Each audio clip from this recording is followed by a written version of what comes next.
A lack of electricity turns this from 2 games into 1 on this Friday night. No lack of electricity in the building, though. We are powered back up and ready to go for this Friday night matchup between the visiting Covington Lumberjacks and your Charlottesville Tom Sox. I am Jeremy Rose, joined alongside Unk Nate Schwartz on for the final Uncast of the year. Nate, happy to have you. Thank you, man. Glad to be here. Glad to don the headset one more time here in Charlottesville, and it's only going to be for this one game tonight, 8 p.m. first pitch. Let's hope the rain holds off, and let's have some fun tonight on the call, Jeremy.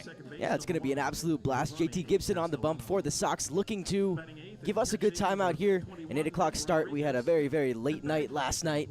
Doubleheader that was supposed to be an initial 16 innings turns into 19 innings of baseball.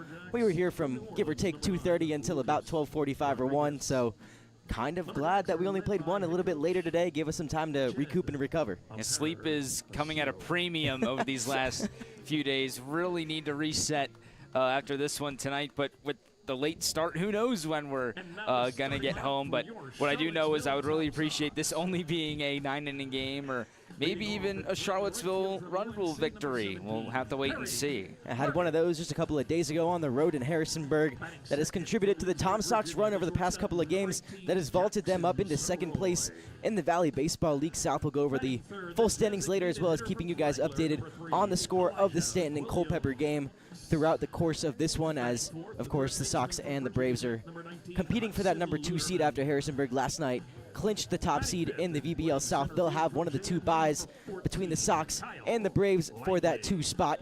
On the bye and on the bump for the Sox today is going to be JT Gibson.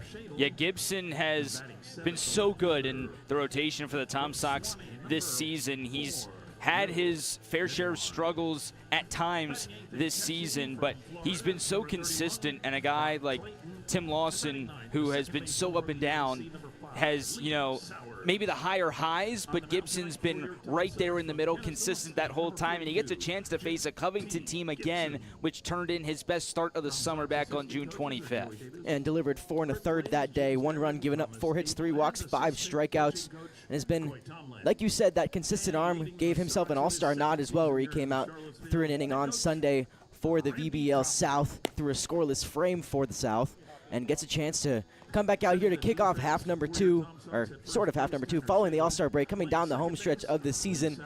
Potentially his last start before maybe Wednesday, or maybe he'll be the first guy to go for game 1 of the playoffs, depending on who and when the Sox end up playing.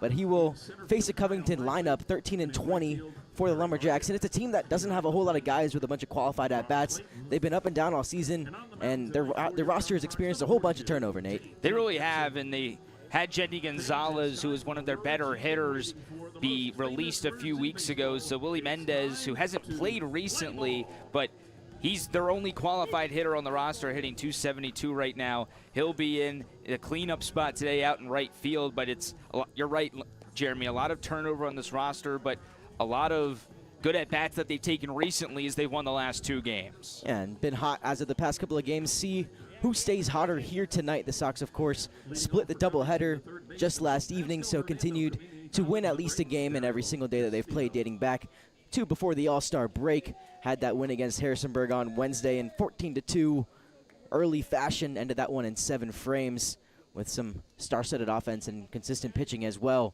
Looking to duplicate that once more today. Up into the box for his first at-bat of the game to lead off is Dariel Castillo. He'll face JT Gibson in a lefty-on-lefty matchup. First pitch from Gibson, in there for a called strike 1. Matthew Pearman calling balls and strikes behind the plate today. Nathan Hamlet will take over and be the first base umpire. Greg John, the home plate umpire from last night, down the third base line here in this one. Gibson's 0-1. Skied into left field, settling underneath that one is Will Genowine. He'll secure that one to make the play for out number 1. Looks like it might actually be Walker Buchanan out there in left field. So potentially some that is Will Genowine out there. Okay. Yes. It is Will Genowine, sorry. Similar builds. Yeah, he looked, maybe just from the angle, looked a little Walker Buchanan-ish, but it is Will Genowine out there in left field, and now we will get a chance to set the defense. So Will Genowine, for sure, confirmed out there in left field. Kyle Langley in center. Perry Hargett in right field. The infield from third base around. Hudson Luderman at third. Jackson Soroy at shortstop. Lee Sowers at second. And at first base, Tanner Shadle. And Brock Clayton behind the plate, who just squeezed strike one on the 2-hole hitter, Braden Durfee. And Durfee is one of those newer additions to this Covington lineup, but the extra base hits have really been there for him. He's got 7 doubles on the season. That's nearly half of his total base hits of 15. So good start or good stretch of the season for Durfee. See how hot he can stay in this one. Only one hitless game in his 12 games played for the Lumberjacks. Went 1 for 3 in their win last night with a run scored, a walk, and a strikeout. The 1-1 offering from Gibson, fouled away. Now a 1-2 count.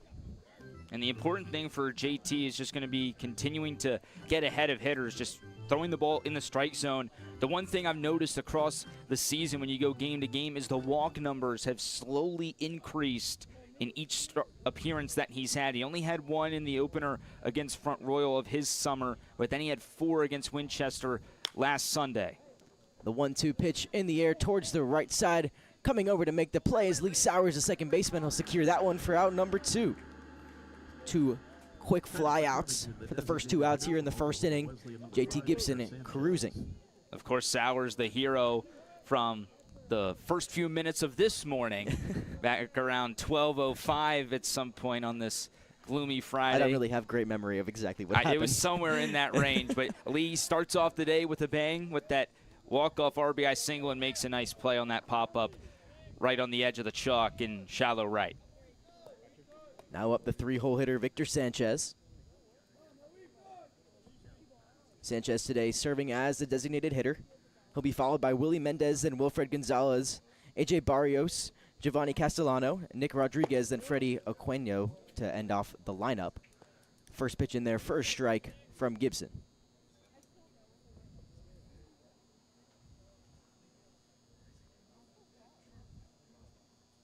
Pretty solid split in the lineup today for the Jacks between righties and lefties. Second pitch, chop back up the middle. Sowers there to collect. He'll make the easy throw on to first base for out number 3. 3 up, 3 down from JT Gibson. The Sox bats come up in the bottom of the first.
To the bottom of the first we go right here from CHO Airport Field.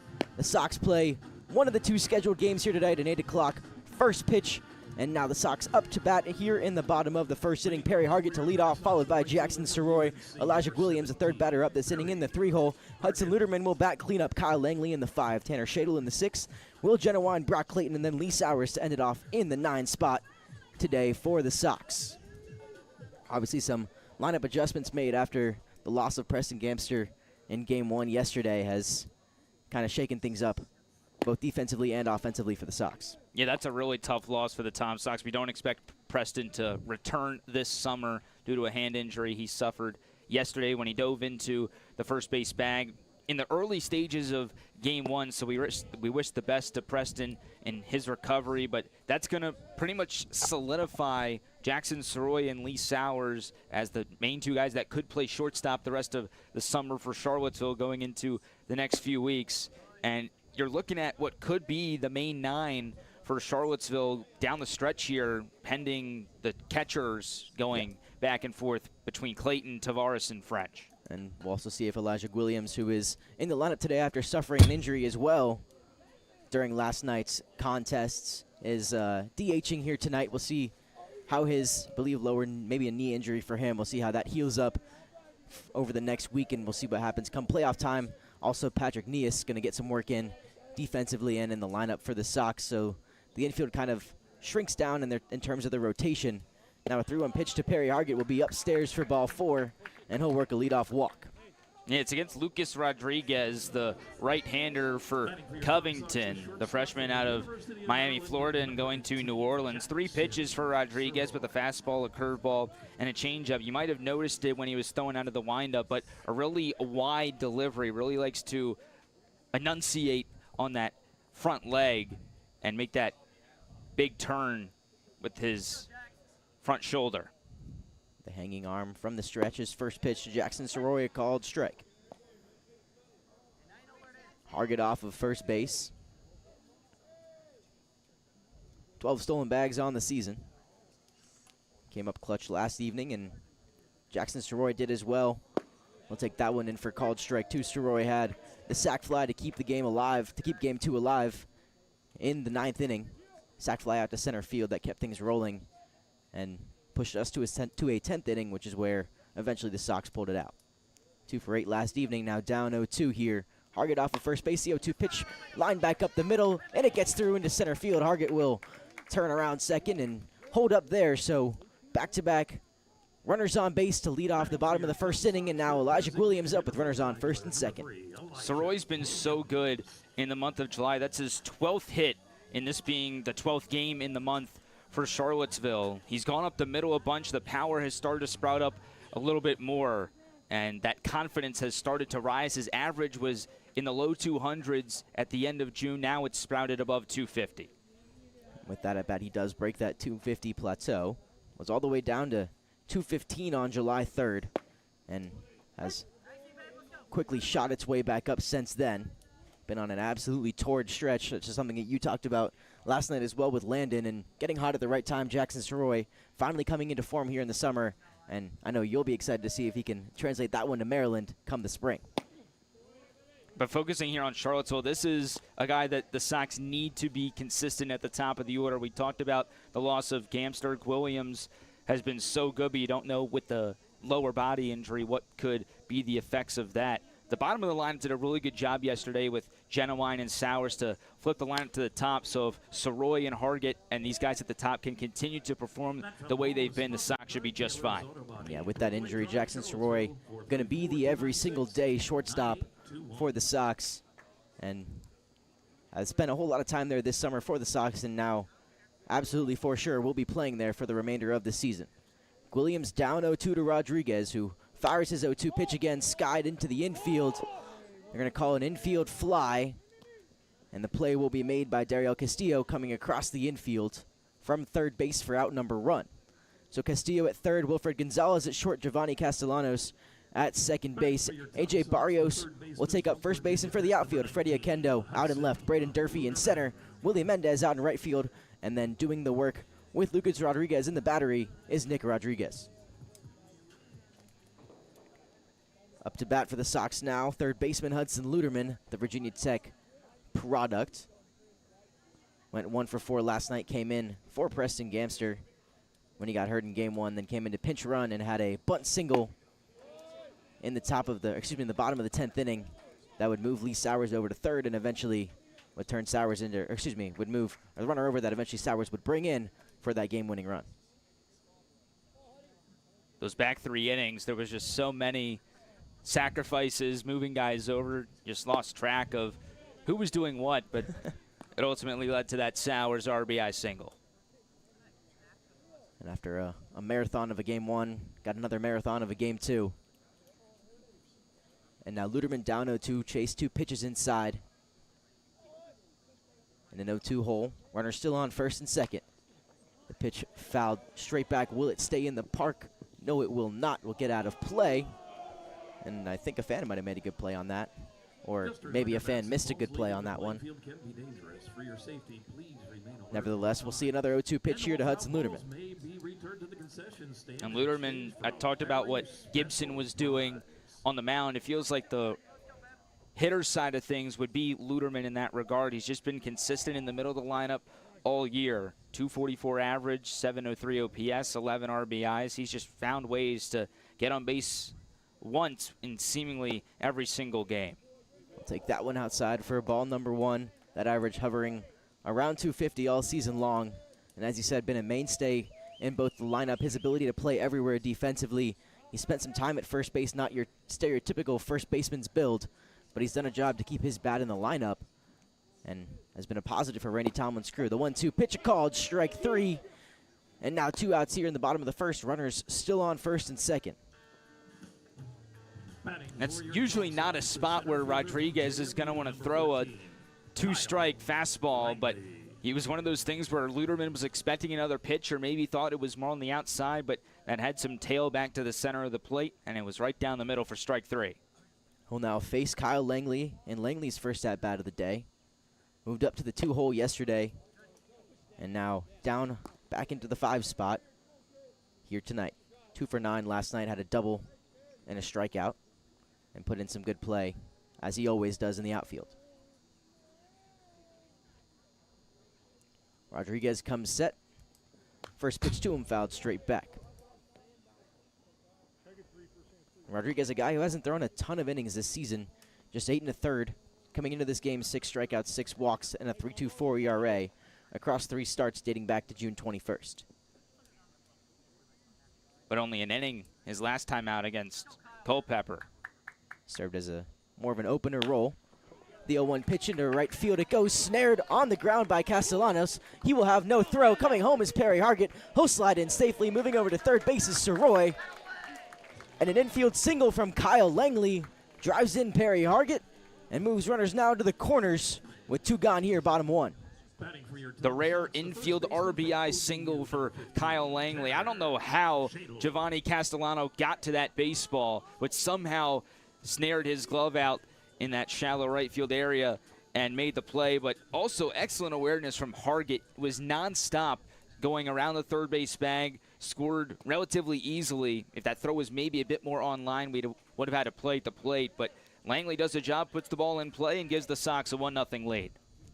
It'll now be Langley on first. Jackson Soroy off of third. Tanner Shadle at the plate. Had a big 2-run home run last night. Chance to replicate here. Will swing through the curveball for strike 1. And one thing to note, the Tom Sox this summer are 11-4 when they score first, 6-5 when they score in the first inning. So both of those bode well for Langley getting the early RBI. Sox lead 1-0 here, bottom of the first inning. Langley off of first base. He'll take off. Throw down to second base. He's there safely. Oh, they'll call him out. Never mind. Langley out. On the throw, the run does not come around to score. So the Sox plate 1 in the bottom of the first off of the Kyle Langley RBI single in the infield. We'll head to the second inning. Sox up 1-0.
Top of the second inning after the Sox plate one to take a 1-0 lead in the bottom of the first inning.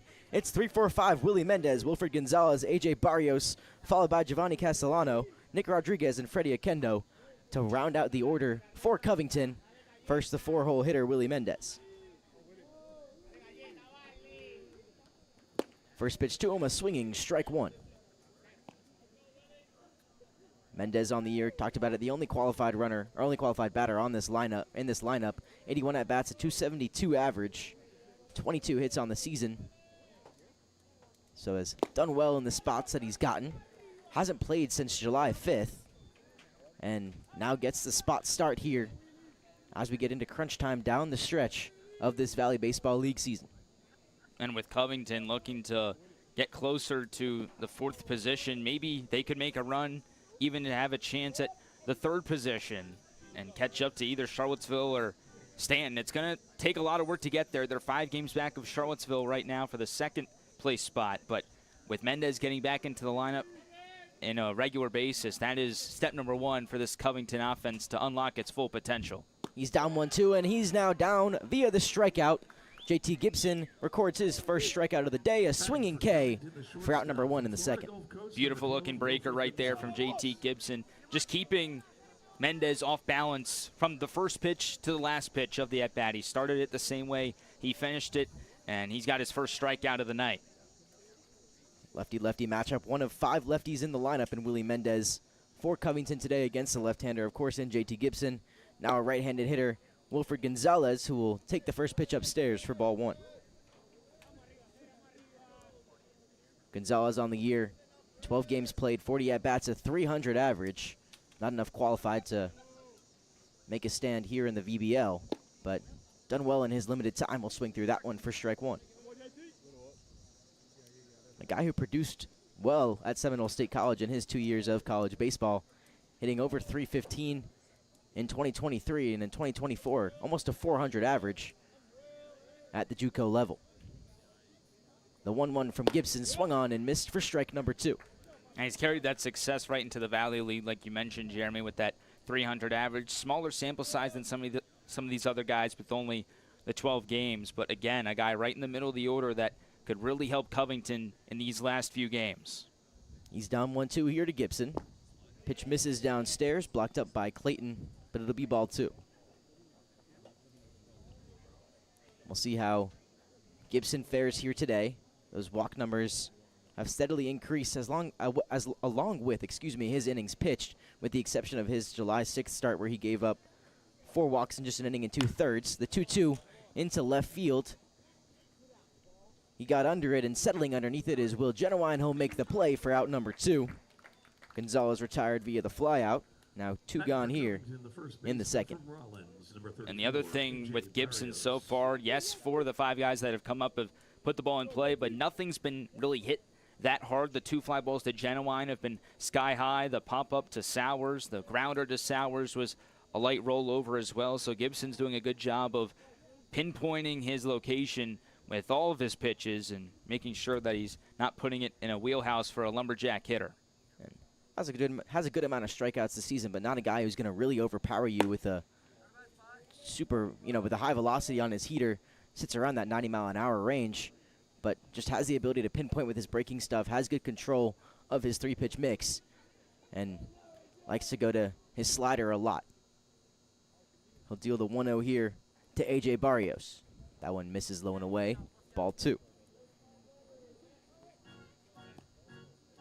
Barrios today in the first base spot, 265. Batting average on the season. He's 0 for his last 11 coming into this game. Played well through his first 7 games, had a hit in 5 of those games. Or at least a hit in 5 of those games, and has really cooled off since. 0 for his last 11 in 11 games played. That tells you if he's still hitting 265 with 0 for his last 11 in the last 3 or 4 games, how hot of a start he did have. Maybe bumping him down a little bit in the order could give him maybe that little bit extra spark he needs. In the 6th spot in the order today, the 2-1 pitch from Gibson fouled straight back. Will go even 2-2. Started off that season on a torrid stretch, 1 for 3 in his debut, 3 for 4 to follow, a 2 for 4 day, a 1 for 3 day, and then a 3 for 2 day, getting his average all the way up to 391. It peaks, of course, 3 games into the season at 462, but a 391 average that has now dropped 100 points. Gibson hurt on the mound. He went down following that pitch, and he's going to hobble his way off the field, or at least take a couple of steps around the mound, clearly in discomfort. Man, I'll tell you what, the injury bug just seems to have hit the Charlottesville Tom Sox with full force these last few days. Gamster yesterday, Williams had to exit the first game. Now Gibson lands awkwardly, and losing Gibson is not something the Tom Sox can afford, but that appears to be what's going to happen here. Without even trying to throw a warm-up pitch, he's headed off towards the Tom Sox dugout. Clear discomfort and went down on the ground there, unhappy with what happened. He's tweaked something in his lower body. Seems to be limping on that right leg, his plant leg as a left-handed pitcher.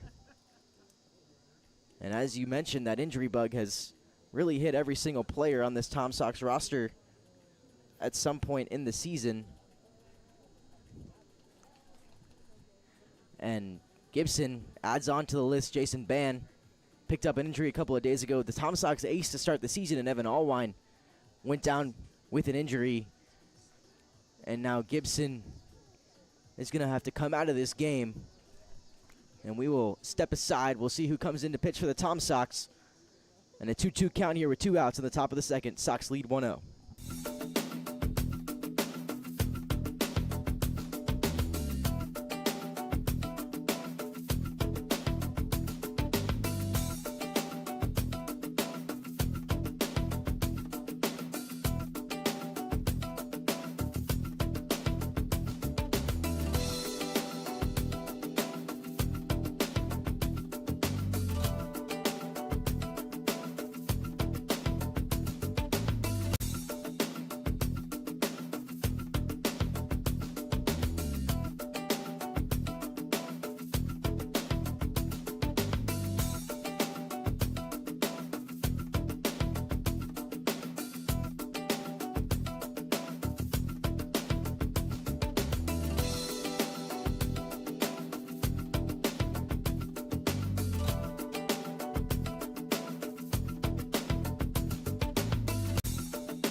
with a 2-2 count here in the top of the second inning. It's now Dawson Newman on the bump.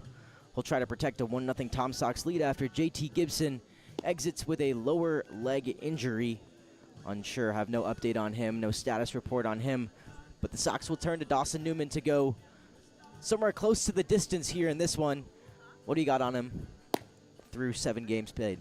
Well, he's been another guy that's had an up and down season. Really good to start for Newman with 6 scoreless innings, then a bit of a blowout outing against Strasburg on the 17th of June. Comes back with a solid outing against Newmarket on June 22nd with 7 strikeouts. 3 2/3 scoreless against Purcellville on June 29th. In my opinion, his best appearance of the summer. And then when he faced Purcellville in his first start of the summer about a week later, really had 1 bad inning in the 4th before exiting in a game that the Tom Sox did wind up winning. But this is the first time Dawson's pitched in 11 days, and of course, he has no sense of warning that he's entering the game. He's going to get as much time as he needs to warm up. It's been about 5 minutes. Threw a couple pitches in the bullpen, did some stretches. He gets as many pitches as he wants on the mound, and of course, Matthew Pierman and the rest of the umpires today have sympathy for Newman and what he's been tasked to do here. Luckily for him, he only needs 1 strike to get out of the inning, and then he can go back down to the bullpen and properly warm up. But it's a tough situation here for the Tom Sox to have to deal with this, and just thinking more about what's upcoming for the Sox. An injury to Gibson that ends his season would be detrimental to just the overall depth of this pitching staff. It's already been plagued on multiple occasions. Right, exactly. And then going into the next few games, Charlottesville, like we've mentioned throughout the last few days, doesn't have a day off until June 24th, and that's only if they were able to hold on to that 2nd seed in the South Division standings. So Newman's going to have to clutch up and give them at least 3 innings. He comes in about as favorable of a position as you can come into a game in. A 2-2 count with nobody on base and 2 outs. He's 1 pitch away from making this a short first inning, and he will face A.J. Barrios. The 2-2 from Newman into Barrios. Misses inside. We're going to run full. An update on that Stanton Culpeper game. It is yet to throw a first pitch from Culpeper County High School. So presumable weather delay that might turn into another cancellation. The 3-2 pitch from Newman misses downstairs. He'll throw back-to-back balls to put the first base runner aboard for Covington here today. That walk will go against Newman and not Gibson. But overall, back to Newman and what he's done on the season. The totals for him on the year: 1-0 record, a save, 19 innings, 4.74 ERA. So like we said with the up and down, those 2 appearances where he gave up 4 earned runs, but the ERA at a respectable number.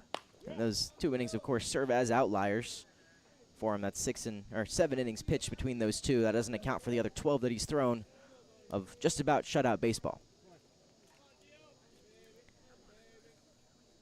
He's ahead 0-1 now on the 7-hole hitter, Giovanni Castellano. Second pitch into him will wrinkle its way onto the back door for a strike. Now down 0-2.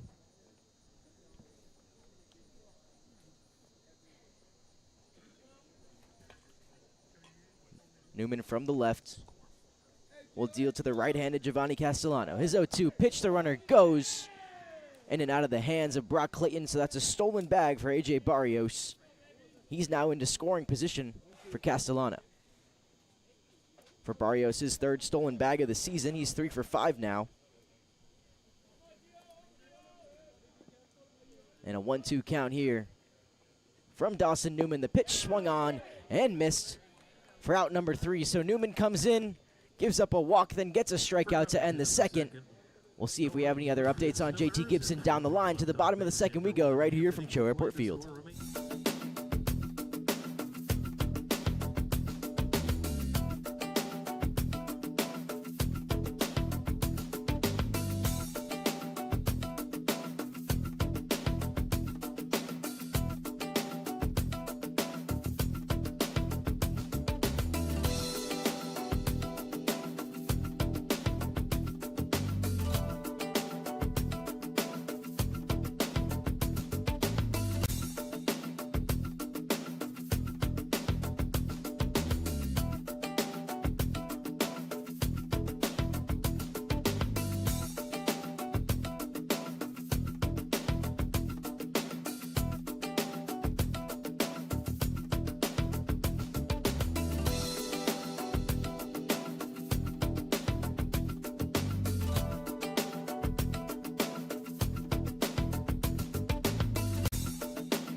bottom two here from the CHO.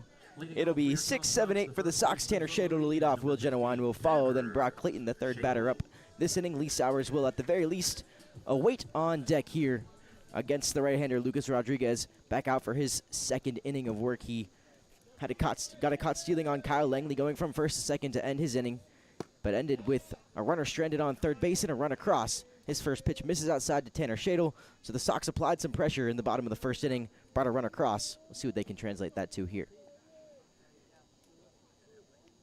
The big sweeping windup from him. The 1-0 pitch skied into foul territory on the right side of the field. Making the call and making the catch is Nick Rodriguez, right in front of the Tom Sox dugout for out number 1. That's one of the worst feelings as a hitter, knowing you got a good pitch and you pop up in foul territory.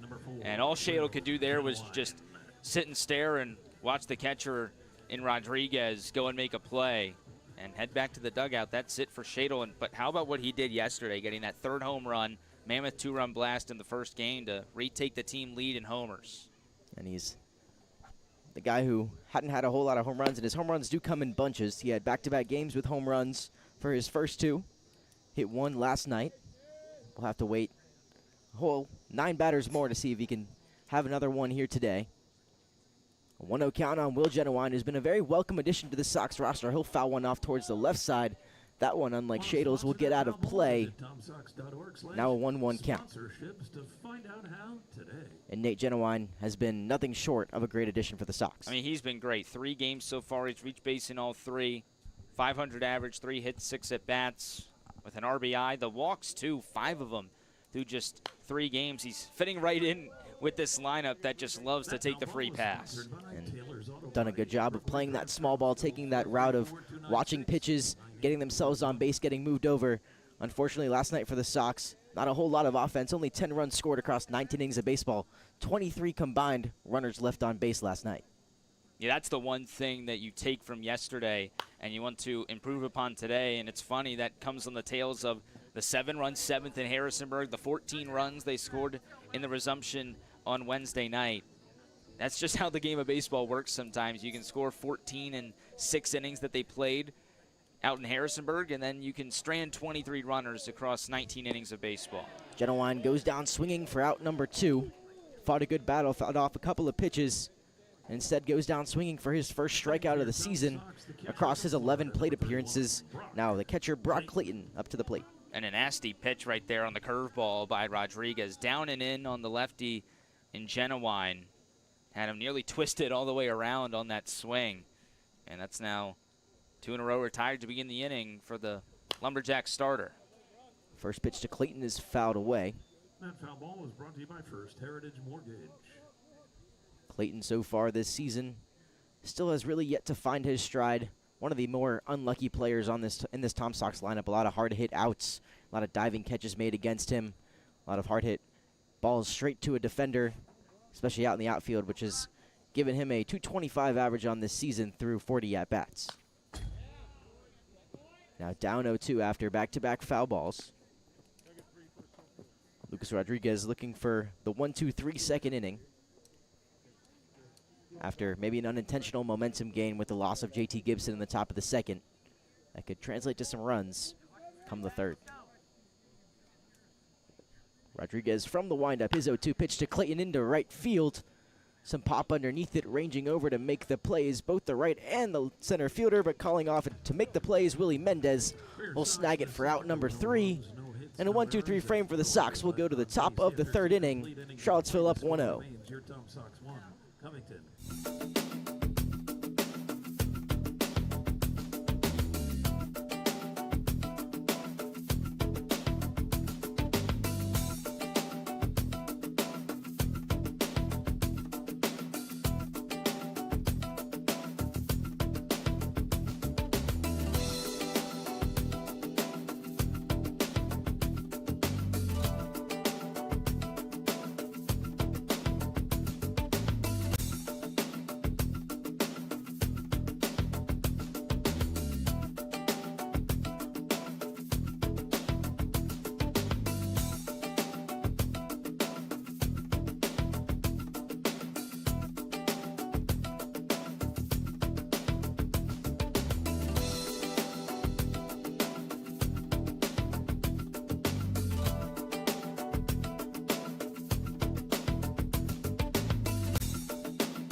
8-9-1 for the Covington Lumberjacks in the top of the third inning, facing off against Dawson Newman, who came in to retire the final batter of the second inning and is back out for a full inning of work here in the third. Rodriguez to lead off. It'll be three straight lefties in Rodriguez, Freddie Akendo, then back to the top with Dariel Castillo. First pitch swung on and missed on the inside from Nick Rodriguez.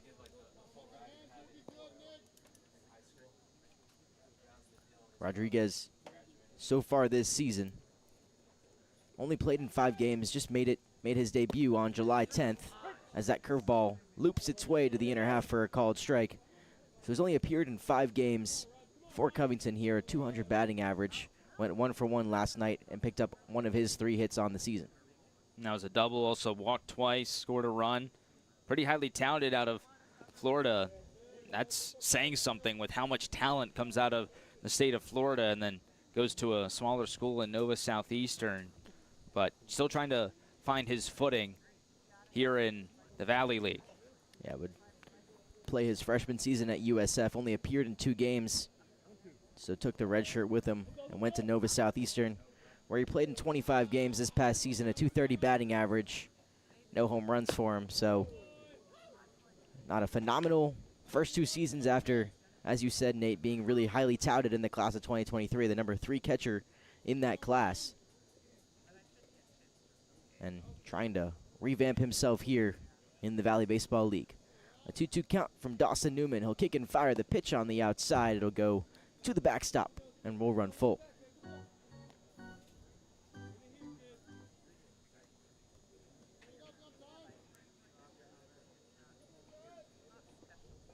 Newman been the do-it-all guy for the Sox. This 3-2 pitch fouled off the hands of Rodriguez, and will stay full. Newman still rocking that teal mitt. Trade that in for the black and gold here in a few weeks. Officially enrolled at VCU. Some other Tom Sox officially enrolling at their new schools. Jackson Soroy was one of the first to do that at Maryland. So over the next few days, we'll start to see some of those new schools pop up for some of these guys officially. Yeah. An exciting fresh start for him at VCU after a season at Coastal Carolina. His 3-2 pitch caught by Brock Clayton on a swinging strike 3 for out number 1. Back-to-back strikeouts now dating back to last inning for Dawson Newman. That one takes a little bit more work. A 3-2 count on Nick Rodriguez. Gets the first out of the inning. And now another lefty, the 9-hole hitter in Freddie Akendo. The strikeouts haven't been the main form of getting outs for Newman throughout this season. Really that one outlier appearance with the 7. Other than that, hadn't had more than 3 in an appearance at any time this summer. But 2 of the first 3 batters he faces, he picks up strikeouts. So maybe it's looking more like that Newmarket appearance he had back on the 22nd of June. Back-to-back K's squaring to bunt but pulling back. And a called strike right there into Akendo. Akendo 16 games, 43 at-bats. Only a 186 average, but he's been hot over the last couple of games. The 0-1 from Newman. Misses for ball 1. Yeah, he's got 5 RBIs in the last 3 games. Had the hit in the RBI yesterday. Still looking to get that average above 200. Had a good spring in 18 games with Dodge City Community College. Squared to bunt and fouled that one against the fence behind home plate. Now a 1-2 count on him from Newman.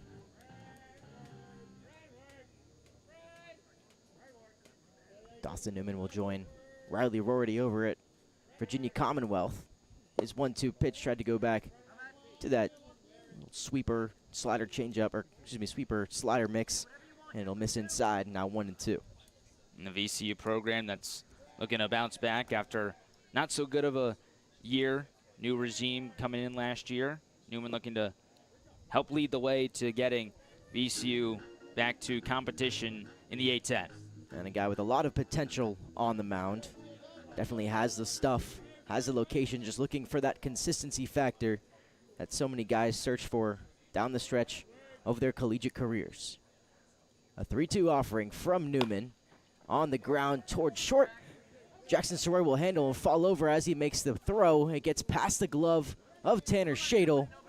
Safe at first for Freddie Akendo. mark him down with an infield single. Yeah, really tough play there for Soroy.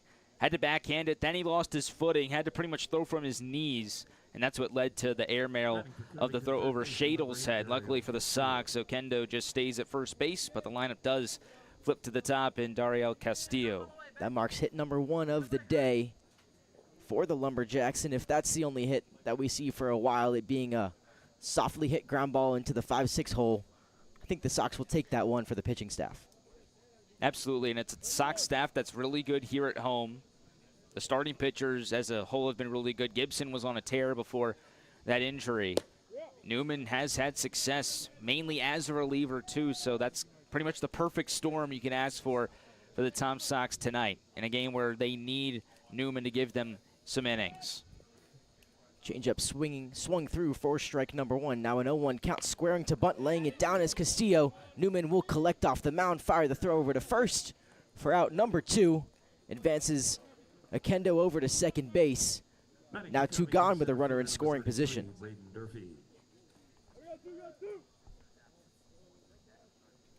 Not a sacrifice there for Castillo. He was looking for that bunt base sit. Tried to get it down the third base side, but it went a little bit more closer to Newman.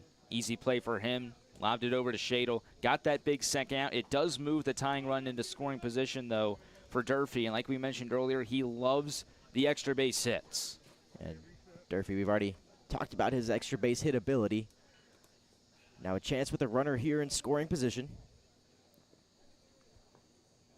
First pitch to him off the glove of Clayton for a called strike. Oquendo holds up off of second. And he will remain right there in that spot. Not expecting that one to really get away from Clayton. Wasn't on the ground, just didn't squeeze it.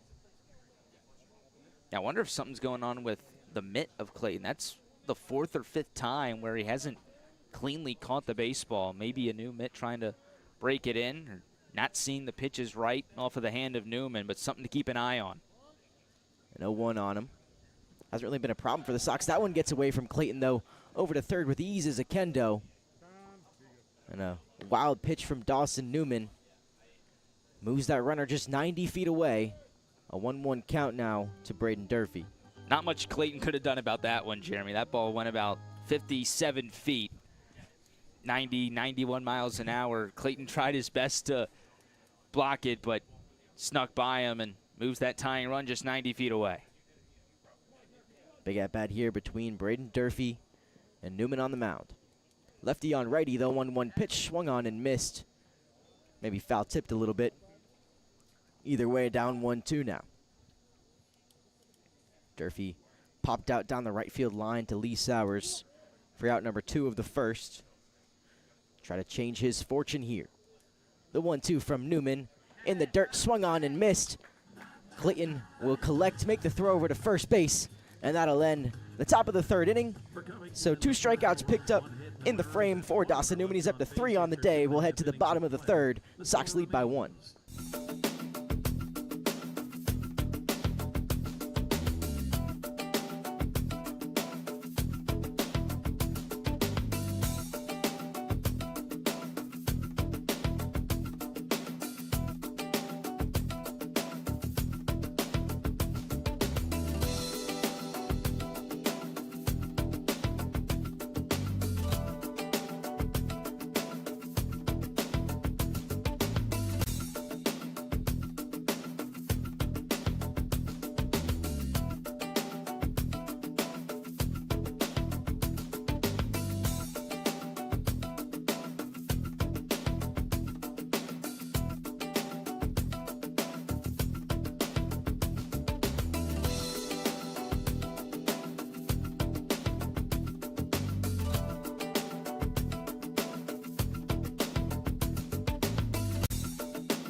bottom 3, Lee Sowers to lead off before the lineup flips back up to the top for his teammate at North Carolina in Perry Hargett. Jackson Soroy up third in the frame. Still, Lucas Rodriguez on the mound with his big sweeping windup. His first pitch swung on and missed from Lee Sowers. You had a fun nugget that you wanted to bring up, Nate, on Sowers. Well, it's funny when you look at the stats for Lee, just 6 hits on the summer. He's been here for a majority of the summer. He's played in 17 games and 12 starts coming into this one. Of course, he had that RBI with the walk-off single in the bottom of the 10th yesterday in Game 2. But his OPS was, I guess going into this game, the highest out of anybody in that lineup from last night other than Will Genowine, who's only been here for a few days. Sowers has a 733 OPS. His on-base percentage is 460, which is by far and away better than any of the 5 qualified batters that have been here for the whole summer. It's about 90 points higher than Jackson Soroy, who would have the highest among qualified batters at 373. Sowers has 17 walks on the summer, had 3 yesterday. He just continues to find ways to get on, even though he only has those 6 hits. And by the way, 3 of those 6 hits are for doubles. Man makes up for it when it counts.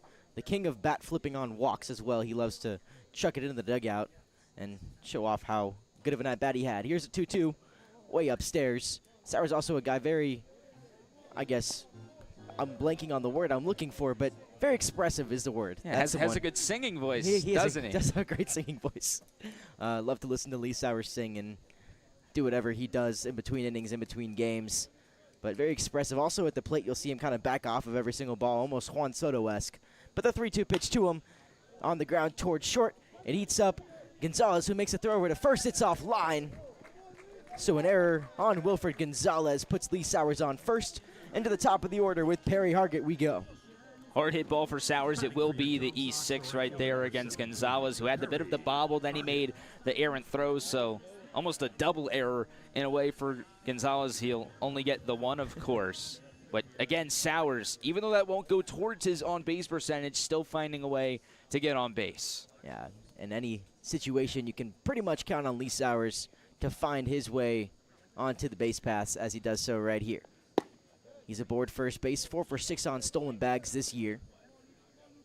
His teammate at UNC and perennial best friend in Perry Hargett. The two of them have a great bond that we love to talk about, witness, and just kind of see as that one clangs off the batting cages down the right field line. And that's part of the beauty of summer ball, because you have a lot of these guys coming in bunches from different schools. You can have a maximum of 4 guys from one school on one summer ball team. So you have Tim Lawson, Perry Hargett, Lee Sowers coming over from North Carolina. At the beginning of the summer, you had Nunnally, Soroy, and Buchanan all from Virginia, for example, as well. That one from Hargett gets over the glove of Braden Durfee in center field. Coming around third is Lee Sowers. He'll be held up there. But a no-out double from Perry Hargett puts runners on second and third here in the bottom of the third.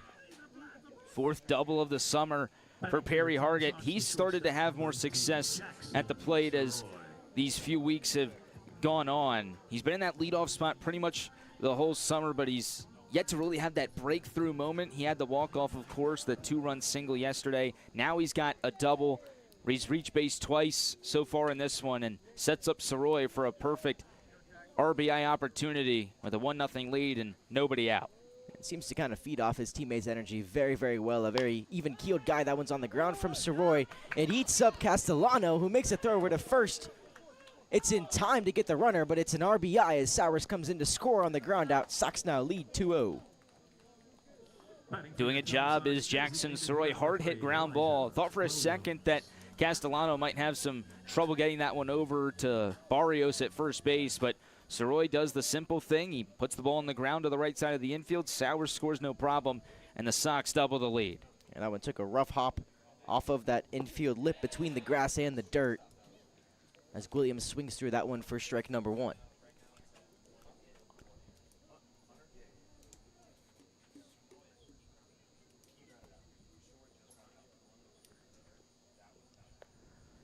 Second pitch to Williams, another swinging strike. Now down 0-2. Sox plate 1 on the Jackson Soroy RBI ground out.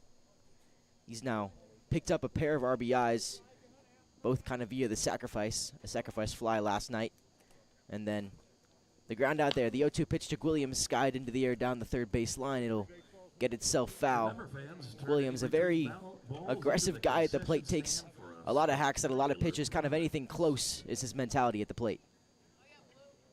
And Landon mentioned this yesterday, but he was seeing a lot of fastballs this first couple games in a Tom Sox uniform. These last few days, he hasn't been seeing as many fastballs, but we'll chop the 0-2 on the ground over to Rodriguez, who can't handle it. Hargett comes home to score. Williams to first, and we'll give him the infield single. That's always a tough play to score because Rodriguez has to charge in from the mound. He never really had a clean grip on that ball, and it's also tough at the same time because Hargett is racing home. He's trying to figure out whether he wants to go to first or go home, but Williams might have only gotten one to go about 20 feet, but he did a job, and it's another run for Charlottesville. Kind of a rare occurrence for Williams, a guy who usually hits the ball pretty hard, gives it a good ride, whether it's out to right center field or hard hit through the infield. Puts one, as you said, about 20 feet and maybe 20 miles an hour off of his bat, but it does a job. And now he's aboard first base with one out here in the bottom of the third, getting a quick mound visit with Rodriguez, as the defense this inning for Covington has been a little shaky. We had the misplay over at short, the almost misplay at second from Castellano. Then Rodriguez on that one wasn't able to truly handle the soft hit ball from Williams and had no play. So a trio of defensive bobbles and miscues have allowed the Sox to plate two runners. Now Hudson Luderman, who struck out looking in the first inning, with a chance to keep the line moving here with one down in the bottom of the third. Still no movement out in that Covington bullpen. I'll keep you updated if anything changes out there. But as of right now, the Jacks will stick with Lucas Rodriguez on the mound.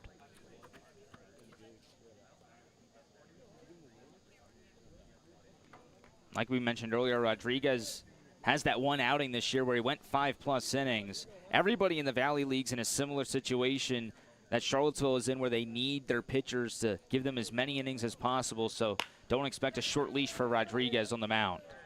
The first pitch that Hudson Luderman sees, he laces into left field for a single that puts runners on first and second with one out. So Hudson Luderman comes through. His batting average now creeps ever so closer back up to that 250 plateau, as he's now 1 for 2 on the day. And it'll turn over to Kyle Langley, who struck with the first RBI of the game on that infield single in the first. Will square to bunt, but pull back as the pitch misses high for ball one. And coming into the game, Langley, one of, if not the best guy on the team in getting hits with runners in scoring position. He came in 9 for 20 in that scenario. Now he's 10 for 21 after that RBI in his first at-bat. The 1-0 pitch in the air down the third base line. It'll get itself foul and out of play. And that might benefit the Tom Sox with having him in the middle of the order. He's been a guy that's been all over the place. He started off in the leadoff spot yesterday. He hit second in that second game. Now he's in the 5 spot. He's been in the 7 or 8 spot as well. He's so versatile, and he can serve in many different roles with that scoring position success. The 1-1 pitch, check swing, and Langley holds back. Now ahead 2-1. And a guy in Kyle Langley who, when I was talking to him at some point during the season, said he had never hit below the 3-hole at any point in time in his career, dating back to before high school baseball, and now sees himself shift down here. Even as a freshman at JMU, he put in some good playing time. That one lands on the ground right in front of Castellano. They'll make the tag at second base. And will that be a double play turned? I'll say he caught that one in the air. And the tag at second base will end this frame. So 2 runs come across the score for the Sox. That's all they'll get. They lead 3-0 after 3.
Newman back to the mound for inning number 4.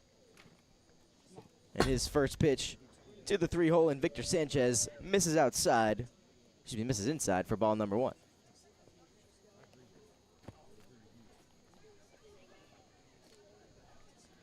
Sanchez, a 4-3 put out to end the first inning. Chops one on the ground towards Newman, who will come off the mound and make the easy toss over to Shadle for out number 1 here in the top of the 4th. A quick first out. Heck of a job from Dawson Newman since entering this game. There's so much difficulty when you have to enter the game in an abrupt situation like that. You almost expect something to go wrong with the walk. That was the lone blemish, though. Got the back-to-back strikeouts, then the single. Got that strikeout to end the 3rd and picks up the weak ground ball to start the 4th. Moving his way through the order now, Willie Mendez, who takes the first pitch outside for ball 1. Mendez struck out to start and kick off that second inning. Chance for redemption here. Still in a lefty-lefty matchup with Newman on the mound. He'll swing through the second pitch he sees. Now we're even 1-1. Mendez has really struggled with those breaking pitches. Gibson got him on the curveball in his first at-bat, and Newman with a little bit more sharper of a breaking ball delivery, but still the same thing right here as Mendez watches another one go by. And seems to be really off on his feet, not able to reset himself after timing up with the fastball. Can't get the foot down, get the body adjusted. A 1-2 pitch. What will Newman go with here? Goes back to the breaker. A swing and a miss for strike 3. Mendez goes down again. He's got 2 strikeouts on the day. That's now the 4th K for Dawson Newman. Second most in a appearance for Newman now on the summer. Looking to match those 7 he had against the Rebels about a month ago. He's been lights out since entering this game, exactly what Charlottesville needed after the Gibson injury. 4 strikeouts through now 2 innings pitched. And his first pitch will miss to Wilfred Gonzalez. Been the guy the Sox needed in this scenario, as you just mentioned. Stepped up big so far. See how long his leash is here today. His season high in innings pitched, just 3 2/3. So through 2 now, we'll keep an eye on that. Chopped foul right behind home plate. Now a 1-1 count for Gonzalez.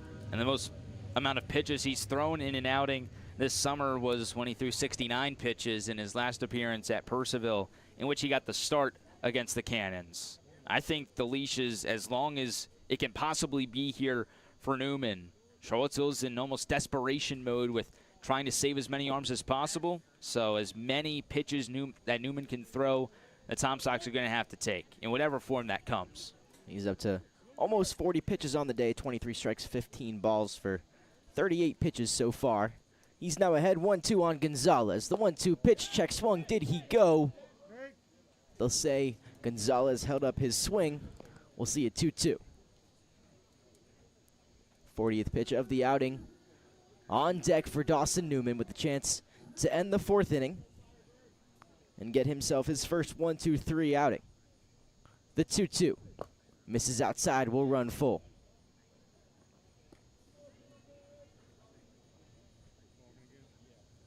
Gonzalez with a fly out to left and at bat number 1. The 3-2 pitch from Newman laced towards Sowers at second, who can't handle it. He'll come up firing to make the throw, but not in time to get Gonzalez. So a liner that just kind of ate up Lee Sowers at second base puts Gonzalez on with an infield single. Again, another tough play for a Tom Sox middle infielder. Sowers laid out for that one, in and out of the glove, but hit so hard. You got to give Gonzalez credit for putting the ball in play. That was actually insanely close at first base for the effort that Sowers went through to make the stop of the ball. He almost got Gonzalez out on a routine play at first base. And saw some acrobatic moves from Sowers there. We've seen his acrobatics. We saw them featured during the rain delay at Harrisonburg, and they came right back out there in a real game-time scenario, so you can see where the practice really does pay off on the field for a guy like Lee Sowers. Practice makes perfect every time. That's why we practice. Whether that be in between games, during rain delays, no matter what, the guys get their work in. That's why we do our prep for these broadcasts. That's why we do our prep. No acrobatics for us, unfortunately. Well, maybe for some of us. Yeah. I think Landon could pull off some acrobatics. I think so too. He's pretty confident over here. We're expecting a backflip out of Landon Weaver following this game. Daniel Stein starts doing cartwheels behind us. I'd probably pay good money to see that. Newman behind 3-0 now. Finally locates the strike zone with a strike into A.J. Barrios, who walked in the second inning, was the batter up when J.T. Gibson had to be pulled out of the game and faced 2 straight balls from Dawson Newman, so actually ended up facing 5 straight from Newman. Coming into this at-bat, he'll swing through the 3-1 pitch in the dirt. Now a full count will put Wilfred Gonzalez in motion from first.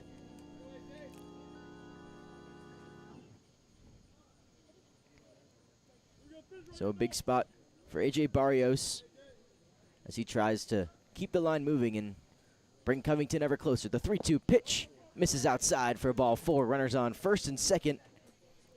Puts Gonzalez in a scoring position for Giovanni Castellano. That's one thing that Newman has done really good this year, is limit the amount of walks that he's surrendered. He walked 2 and 3 appearances early. Walks kind of blew up against him against Percival in his last appearance. That's the second one he's given up. But I'll give him a pass for that first one. It was the middle of the count. Really tough situation with having to come in so quickly. So not including the one with the rough situation he came into. He's got 22 strikeouts now to 13 walks. Completely up-to-date stats. So, as you said, done a good job of limiting those walks. It's 13/14 walks and now 21 plus innings pitched. And has done well to limit those, which is why we're so optimistic about what he can do at VCU. His 1-1 offering just misses on the outside corner. Kind of the first time we've seen that outside fastball be tested. Matthew Perriman doesn't like the location of that one. And we'll see how his zone continues to develop as the night goes on. Newman now down 2-1. Misses outside again.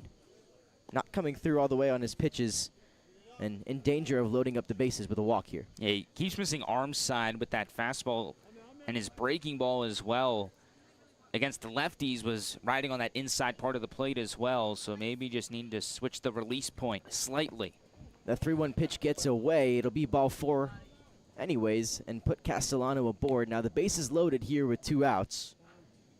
So after getting 2 quick outs, it's now been an infield single and back-to-back walks from Dawson Newman, as his command is kind of gone awry here, and that will bring pitching coach Chris Glaze out to the mound to talk things over with his guy. Yeah, just getting a reset here. Keep in mind, this has all happened with 2 outs. Victor Sanchez grounded out to begin the inning. Mendez then struck out. Then it's gone single walk for Newman.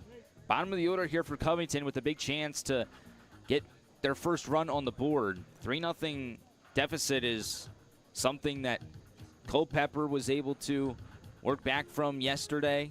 It was only 2-0, but still the Tom Sox surrendered that lead and never got it back in that first game of the doubleheader. Flipped the script in the second game. So you want, if you're Charlottesville, to get a lead and be able to keep it throughout the rest of the game instead of having to play this back and forth. We got one right here. We got one offense here. And they'll give, it looks like a warning to each side here.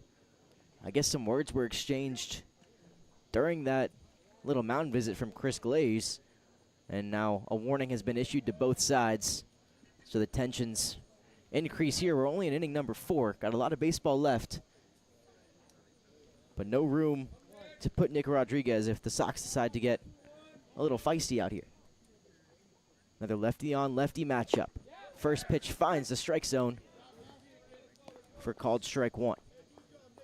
And Newman on the mound, he's been missing arm side a little bit, and when he comes set, which he isn't doing here as he's throwing from the windup, he's really closing off his stance, and could be an attribution to why he's missing on that arm side. Now throwing from the windup, won't have to worry about that with the bases loaded. But come next inning, with runners on, we'll see if he switches things up. 1-1 now to Rodriguez, who struck out to kick off the 3rd inning. Down the right field line, broke his bat, It'll be fair down the line into right field. 1 run comes around to score. 2 runs come around to score. They're going to hold up Castellano at third. But that's 2 runs off of a broken bat double from Nick Rodriguez. And Covington's in business. It's 3-2. Batting for Covington, left fielder number 2. RBIs number 3 and 4 on the summer for Rodriguez, one of the new additions to this Covington lineup. Broken bat won't be used again, but some big runs right there for the Lumberjacks, getting 2 back, able to come full circle with a 2-out rally, and now the tying run and the go-ahead run are both in scoring position. So 2 RBIs picked up right there for Nick Rodriguez, as the bat may be broken, but his spirits are lifted. And now just a 1-run ball game, and as you mentioned, Rodriguez represents the go-ahead run there on second. The Covington dugout has kind of come alive a little bit here.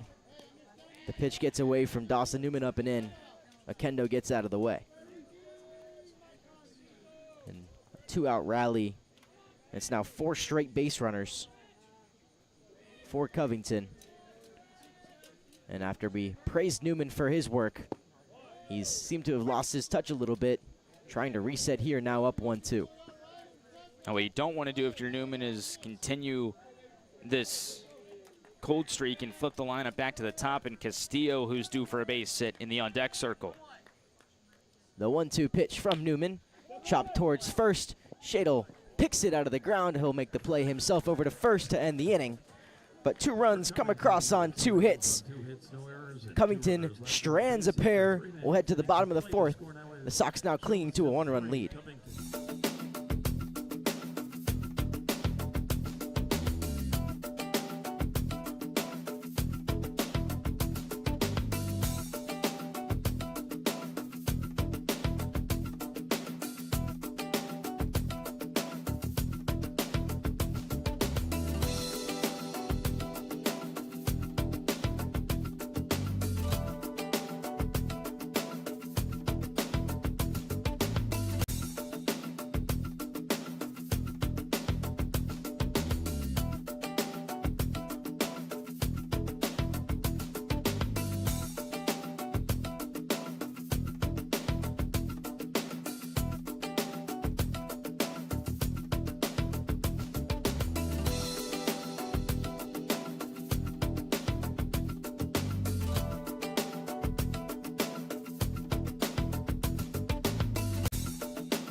Six, 7, and 8 due up for the Sox as a 2-run inning for Covington dropped their lead down to 1.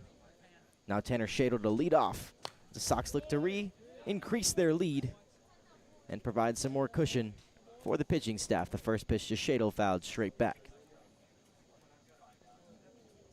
And starting it off in this inning are 2 guys that had good days yesterday. Shadle with multi-hit game in the first game, including that home run. Genuine talked about his success and what he's been able to do at the plate so far for Charlottesville. And then a guy in Clayton to follow in the hole who's looking to get his first hit in the past few days. Shadle now down 0-2. The 0-2 pitch skied into foul territory. It'll get out of play. We'll see another 0-2 right here. Lucas Rodriguez still dealing on the mound. gave up a run in the first, a pair of runs there in the third after a 1-2-3 second inning. That was kicked off by Tanner Shadle. Now the 0-2 delivery into Shadle misses way inside for ball one. And it took a caught stealing to end the first inning with the Sox threatening. It took a 4-6-3 very fluid double play to end the third inning with the Sox threatening. So if the luck does run out for Covington defensively, could see a big inning for the Tom Sox. Yeah, that was so fluid, that double play to end the third inning. It was so fluid, I missed it. That's right. I mean, Castellano on the bounce, it felt like within half a second shoveled it over to Gonzalez. And you didn't even register that a throw was made from Gonzalez to Barrios at first base for the second out of the double play. That's how quick it was and how fast Covington was able to get out of that major jam. And first and second jam in that spot with just one out in the inning. Now the 1-2, 2-2 into the air to center field. Durfee will settle underneath that for out number one. So it's two flyouts on the day for Tanner Shadle now. And now Will Genowine, who had a very uncharacteristic strikeout in the second, up for redemption here in the fourth.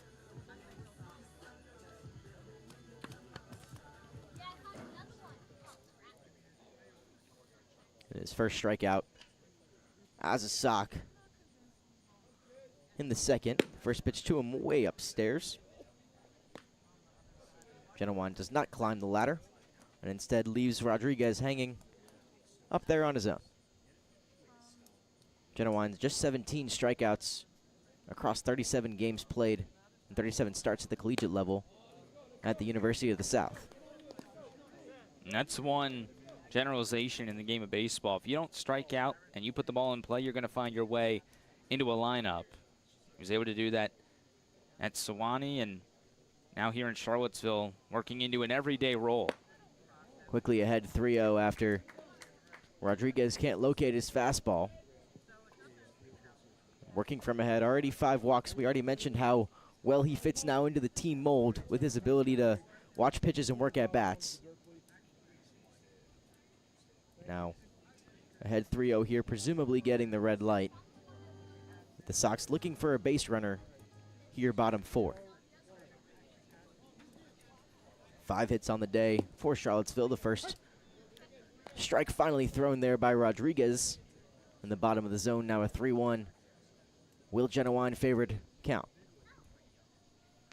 Quickly working the 3-1 pitch down the middle, swung on and missed. And we're going to see a full count here. Rodriguez has worked his way back after he was down 3-0. Now him and Genowine locked into a battle. Pitch number 6 of the at-bat on deck. Quick motion from Rodriguez. His 3-2 pitch fouled away. And the pitch count starting to climb into the 70s, or close to the 70s, I should say, for Rodriguez. Definitely in a spot for Covington where could be the final inning if Charlottesville's able to work some long at-bats. Pitch number 7 right here into center field. Genowine gets a hold of it. Not hit hard enough, though. Brandon Durfee will settle under it to make the second play, or to make his second play of the inning for out number 2. Batting for your Tom Sox, the catcher, number 30. No action in the first 3 innings for Durfee. That chase down in right center field that Mendez got in the second inning, but now back-to-back putouts in this 4th inning. Had to make that throw in after the double from Hargett straight into dead center. But the first playable balls right there on back-to-back plays. Now Brock Clayton up, who flew out on that one out towards right field that was handled by Mendez, who now works ahead 1-0. The curveball works its way into the strike zone, not handled by Rodriguez, but in there for a strike either way. Something we've seen kind of starting this inning. Rodriguez has really picked up the pace of his pitches, not waiting around a whole lot. His 1-1, skied down the third base line, settling underneath it in foul territory is Castillo, who makes the play right in front of the dugout for out number 3. Clayton looks on from just around home plate and disgusted himself We'll head to the 5th inning right here from the CHO. 3-2 lead for the Sox.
We are 4 innings down right here from CHO Airport Field. A 3-2 Tom Sox lead built off of 1 run scored in the first. The Sox played a 2 in the bottom of the 3rd, and Covington responded with 2 back in the top of the 4th to cut the lead down to 1. We'll see the top of the order, and Castillo, Durfee, and Sanchez all up for their 3rd at-bats here in this one, with Dawson Newman still on the mound, who throws his 60th pitch of the game in there for a called strike 1. Quickly dealing his 0-1 pitch. Goes back to the same spot for another called strike, this time with the breaker. And now ahead 0-2 on Castillo. And this is the spot of the order where Newman had success at the end of the 3rd and the beginning of the 4th. Goes back to that slider right there. Unsuccessfully that time. Now 1-2. Got Castillo, who tried to bunt his way on base in his last at-bat. Handled right there. That's a hard liner. Snared by Tanner Shadle at first. And allowed out number 1. Heads up play by Tanner Shadle. Maybe not the first baseman by trade, but he's gotten a lot of reps over there at first base this summer. Looks like he's getting more comfortable. Made a really nice play that kind of flew under the radar on a short hop earlier in the ball game. To end last inning, actually. That's right. On the 3 unassisted to Akendo. First pitch in from Newman, a swinging strike from Braden Durfee. So Shadle saves a leadoff single with a nice play to his backhand. Now Newman ahead 0-1. Make that 0-2, a called strike at the top of the zone.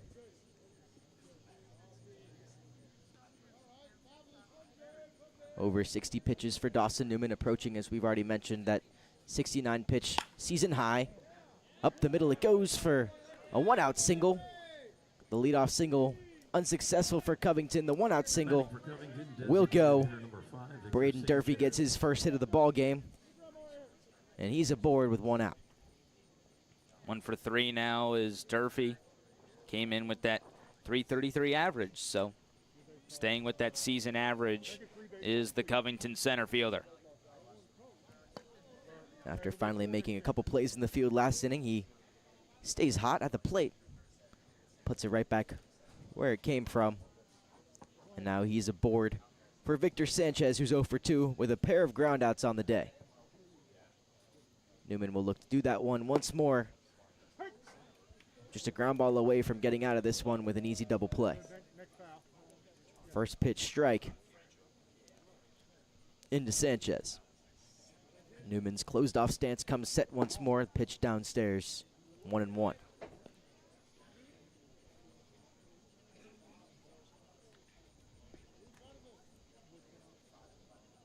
Dawson Newman still working his way on the mound. This right here will be pitch number 69 for him, and now he has tied his season high. It'll miss downstairs for ball 2. And like I said earlier, he's just got to continue to give the Tom Sox all he's got. Likely his last inning here. Fouled away now, 2-2. Motion in the Sox bullpen as pitch number 70 for Dawson Newman comes across the plate. It's Tristan Dietrich getting loose in the bullpen for Charlottesville, another lefty. And a Sox bullpen that's stock full of left-handed pitching has been beneficial at times and also detrimental at others. The 2-1, spiked in the dirt, gets under the glove of Clayton, who will have no throw down to second. He'll toss it up in the air, upset with himself on his play there. It allows Durfee to advance to second base, now 3-2. Well, back to your comment on the left-handed pitching, Jeremy. It's so rare for a team to have so many lefties. There's plenty of other teams in the Valley League with maybe only 1 or 2 left-handed pitchers, but the Tom Sox have what seems like the whole bullpen out there throwing from the left side. And the usual left-handed pitcher is not a guy who throws all too hard. The Sox have some left-handed fireballers out in their bullpen, also some guys who can slow it down, mix up their velos. Taking off on the 3-2 pitch. The pitch is upstairs. The throw goes down to third, out of the glove of Hudson Luderman. And it'll also be a walk, so Sanchez aboard first base with the full count walk and add in the stolen base from Brandon Durfee. Now runners on the corners with 1 gone. For Brandon Durfee, that's his 4th stolen bag of the season. And also Durfee, with that single through the middle, continues his torrid stretch. He's now had base hits in 12 of 13 games played. Randy Tomlin works his way out to the mound, and this looks like it'll be the end of the line for Dawson Newman, as Tomlin will talk things over and presumably take the ball from his left-hander, who had to come in a rough spot but delivered a pretty solid performance. He's done a great job throughout the game. Had that rough spot in the 4th where he gave up the 4 straight base runners with 2 outs. Back-to-back base runners here for Covington to try and tie this game or maybe take the lead. Bit of a prolonged mound visit here. Maybe some extra time to get Dietrich warmed up, but it looks like head coach Randy Tomlin's headed back to the dugout and is going to let Newman try and at least face Willie Mendez before a righty in Wilfred Gonzalez comes up. And don't know if that'll matter a whole lot, too, with the left-hander Dietrich getting loose in the bullpen. So either way, it'll be turned over to a left-handed pitcher. But he will face Willie Mendez, who's 0-for-2 with 2 strikeouts, hasn't been able to touch the breaking stuff. That one gets away from Clayton off of his knee pads, and that's going to be the 3rd run of the ballgame for Covington. They tie this one up on the wild pitch from Dawson Newman. Sanchez moves over to second. We're all tied up at 3. Now, there's been a lot of those for Newman. They just haven't gone down in the scorebook because they've come on ball 4 or something along those lines, but he's spiked a lot of pitches. Clayton's done his best to keep him in front, but right there, just a bad bounce, and Covington ties things up. Now the 1-0 pitch, there's the off speed that we were looking for on the first pitch. Gets it right there on the 1-0, now 1-1. If I'm Newman, I'm going back to that. On this pitch, the next pitch, the pitch after that, everything else all day long. In this at-bat, Mendez really having trouble seeing that out of the hand. Been uncomfortable at the plate all day. What does he go to here? He goes right back to it, and there's another uncomfortable swing from Willie Mendez, a guy who hadn't and hasn't touched the field since July 5th. It's been 13 days since Willie Mendez has seen live pitching, and it's clearly showing here, especially against the Breakers. Newman's 1-2, goes back to it, and yet another ugly swing from Willie Mendez. Marks down Dawson Newman's 5th strikeout of the day, 3 of those coming against Mendez. 2 of those coming against Mendez, and now this will be the end of the line for Dawson Newman. So with 2 outs and a runner on second base, Randy Tomlin will hand the ball off to Tristan Dietrich, who will look to get the final out of inning number 5. This game all knotted up at 3.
with 2 outs here and a runner on second base in the top of the 5th inning.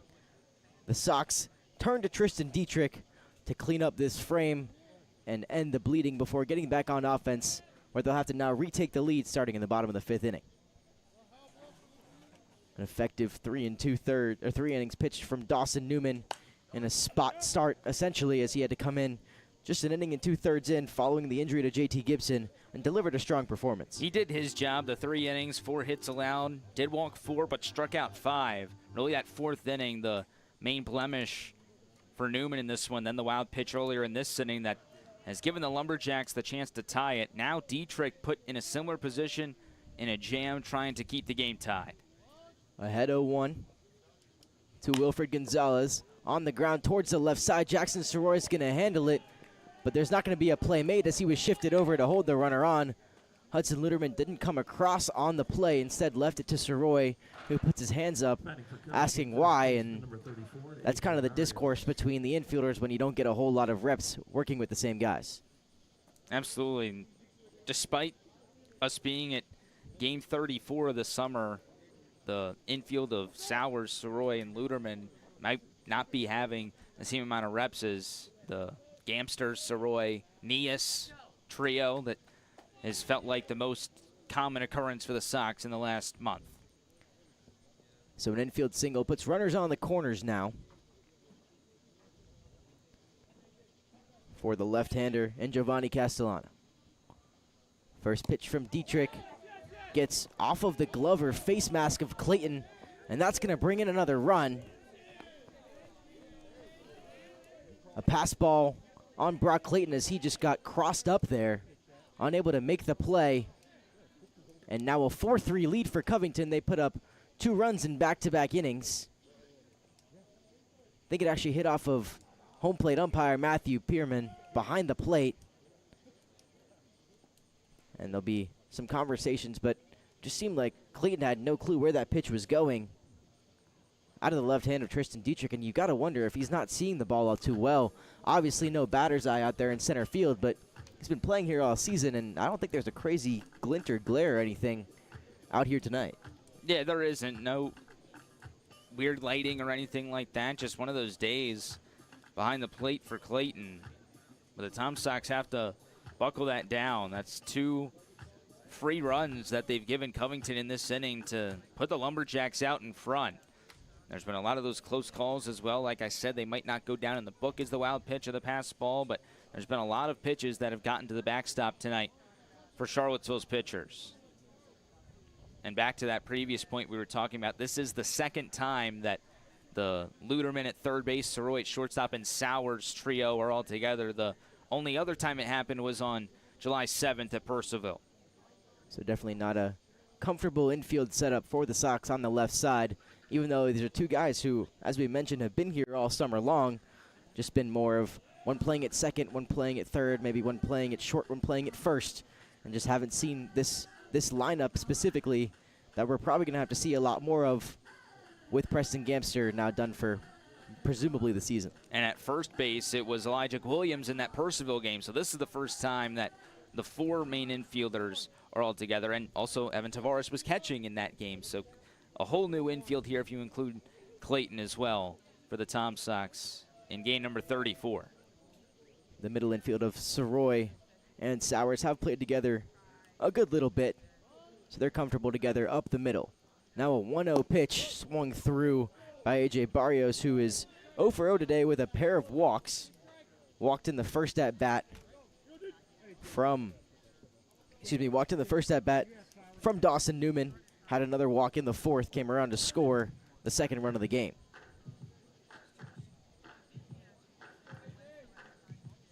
So Dietrich has worked himself into a little bit of trouble here.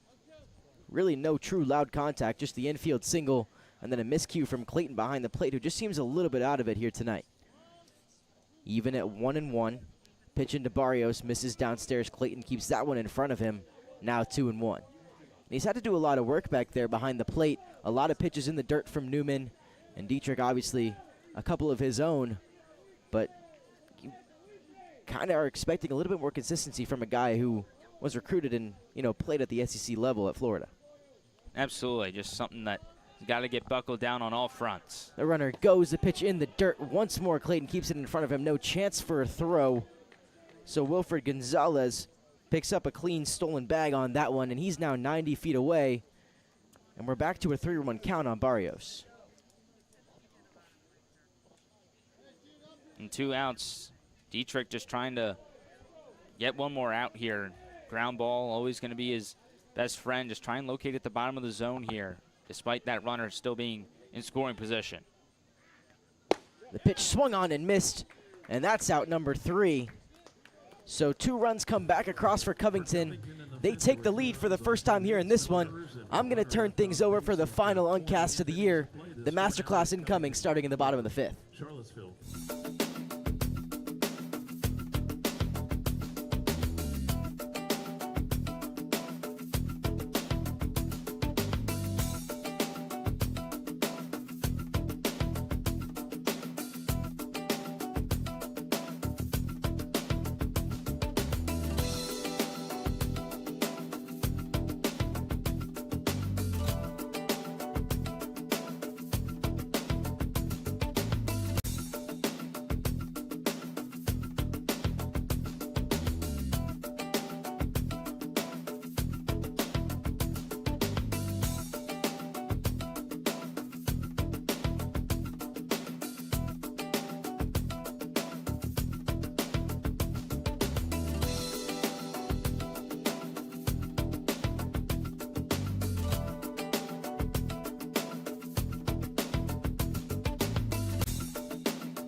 Welcome back to CHO Airport Field here in Charlottesville. 4-3, Covington leads over the Tom Sox here in the bottom of the 5th inning. Nathan Schwartz, Jeremy Rose with you here on the Tom Sox streaming platforms. 9-1-2 due up for your Sox. Lee Sowers, Perry Hargett, and Jackson Soroy against Lucas Rodriguez back out there for inning number 5. Slight delay in between the innings due to Matthew Pierman, the home plate umpire, getting looked at by the Tom Sox athletic training staff. He took a bouncer from one of the Tom Sox pitchers to the throat area, whether it went out the face mask or a shoulder pad. Couldn't quite tell from our angle, but Pierman is all right. And Rodriguez kicks and deals the first pitch of the inning. It's a breaking ball dropping into the bucket for strike 1 against Sowers, who reached on an error to lead off the 3rd inning. He came around to score on Jackson Soroy's RBI ground out.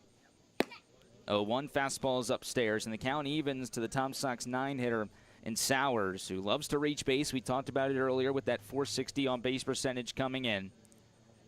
That error won't add to his on-base percentage, but still found his way to first and to touch home plate. And that's another beautiful breaking ball from Rodriguez for strike 2. And for Rodriguez on the season, the pitching season high in terms of number of pitches thrown was 61. Prior to this game, he's now approaching pitch number 70 right here. Here it is. The 1-2 flared into left field. On the move is Oquendo. Nearly overran it, but he plants his back foot and lunges over his right shoulder to make the catch for the first out of the inning. And a ball he almost overran because of the slice off the bat of Lee Sowers from the left side. Anything into left field is going to have a little bit of that kind of backhanded tennis slice to it. Started curling towards the left field line, almost overran by Oquendo, but makes the play. So here's Perry Hargett in the leadoff spot. He's had a great night so far. Walked and scored in the first, doubled and scored in the 3rd. He's quickly down 0-1 against Rodriguez. 13th straight game that Hargett is in the leadoff spot. He hasn't had a day off in quite some time other than the exact weather-induced off days for the Tom Sox. Yeah, been a consistent part of this lineup, whether it be in the DH spot, be out in center field, be out in right field like he is here tonight. Been a consistent guy both at the top of the order and defensively. It's another hard ground ball, this time over to Castellano at second, and he makes the throw to Barrios for the second out of the inning. But regardless of outcome right there, just been a good guy to have for the Sox. Some may argue against him in the leadoff spot, but others, he's just a guy who's going to get on base for you. His batting average, of course, doesn't jump off of the charts, just a little bit above 200 and kind of fluctuates around that Mendoza line from game to game. But kind of gets on, provides the at-bats when needed. A very even-keeled guy at the plate. Here's one of the newest Dirty Terps, Jackson Soroy, taking a first pitch breaking ball on the outer half for strike 1. And nothing has ever made you happier than seeing a guy from the Charlottesville Tom Sox work his way to become a Maryland Terrapin. It's about time. Didn't happen in 2023. It was cool to see Soroy get recruited with the Maryland staff here to watch him in the early part of the season. And I think he made a great decision taking his talents to College Park. And Rodriguez continues to deal great breaking balls on the outer half to these Tom Sox hitters. It's 1-2 with 2 away in the 5th. And that hot stretch that we're seeing now from Jackson Soroy, now a 10-game on-base streak. He's reached double digits, the highest active streak on the team. Soroy chases what would have been ball 2, and it's another strikeout for Rodriguez. His first strikeout since the 2nd inning, his 3rd overall, and it keeps Covington in the lead. 4-3 your score from CHO Airport Field.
Tristan Dietrich throws his final warm-up pitch as we get set to begin the top of the 6th inning from Charlottesville. It'll be the bottom third of the Covington order due up against the Tom Sox southpaw. Giovanni Castellano, Nick Rodriguez, and Freddie Oquendo due up for the Lumberjacks. Right, left, left against the southpaw Dietrich, who gets the sign from Clayton and deals the first pitch of the frame. Fastball up and away for a ball. And a stretch of 3 straight lefties from 8 through 1 back to the top of the order with Dariel Castillo. It's hasn't worked out too great for Covington so far, but it works out here. Castellano rips one into the right center field gap. It's a leadoff single to begin the inning for Covington, who scored 2 runs in each of the last 2 frames to take a 4-3 lead. Yeah, they kind of got to Dawson Newman a little bit. Had him throw a bunch of pitches. He was missing low with kind of his off-speed stuff. Didn't trust his fastball as much as maybe I think that he should have on a pitch-to-pitch basis. But stayed with that breaking pitch. It kind of got away from Brock Clayton a time or two. We welcome David Argo back into the press box for the first time since the start of the summer. So welcome back in, David. Not a surprise visit. Knew he was coming, but snuck up behind me there. Always good to have Dargo back in Charlottesville as the first pitch to Rodriguez misses outside. But as I was saying with Newman, just not a whole lot of faith in that fastball. Tried to go to the breaking pitch too much. Missed his spots a little too consistently, and then allowed those Covington batters who had initially, been swinging through those pitches, racked up some quick early strikeouts in his outing, started to kind of lay off of those pitches on the outside of the zone and capitalize on the fastballs that they saw, and that's how they put up those 4 runs. 1-0 count to Rodriguez, who gets hit on the forearm. There was an appeal down to the base umpire Greg John, who was behind the pitcher's mound. No swing is the call. So Rodriguez is hit by a pitch. He goes to first. Castellano moves up 90 feet to second. And Covington's in a sacrifice situation here for the 9-hitter Freddie Oquendo.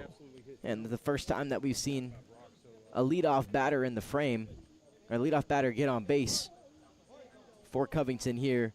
It took a 2-out rally in the 4th to bring across those 2 runs, and then a leadoff line-out just last inning resulted in those 2 runs.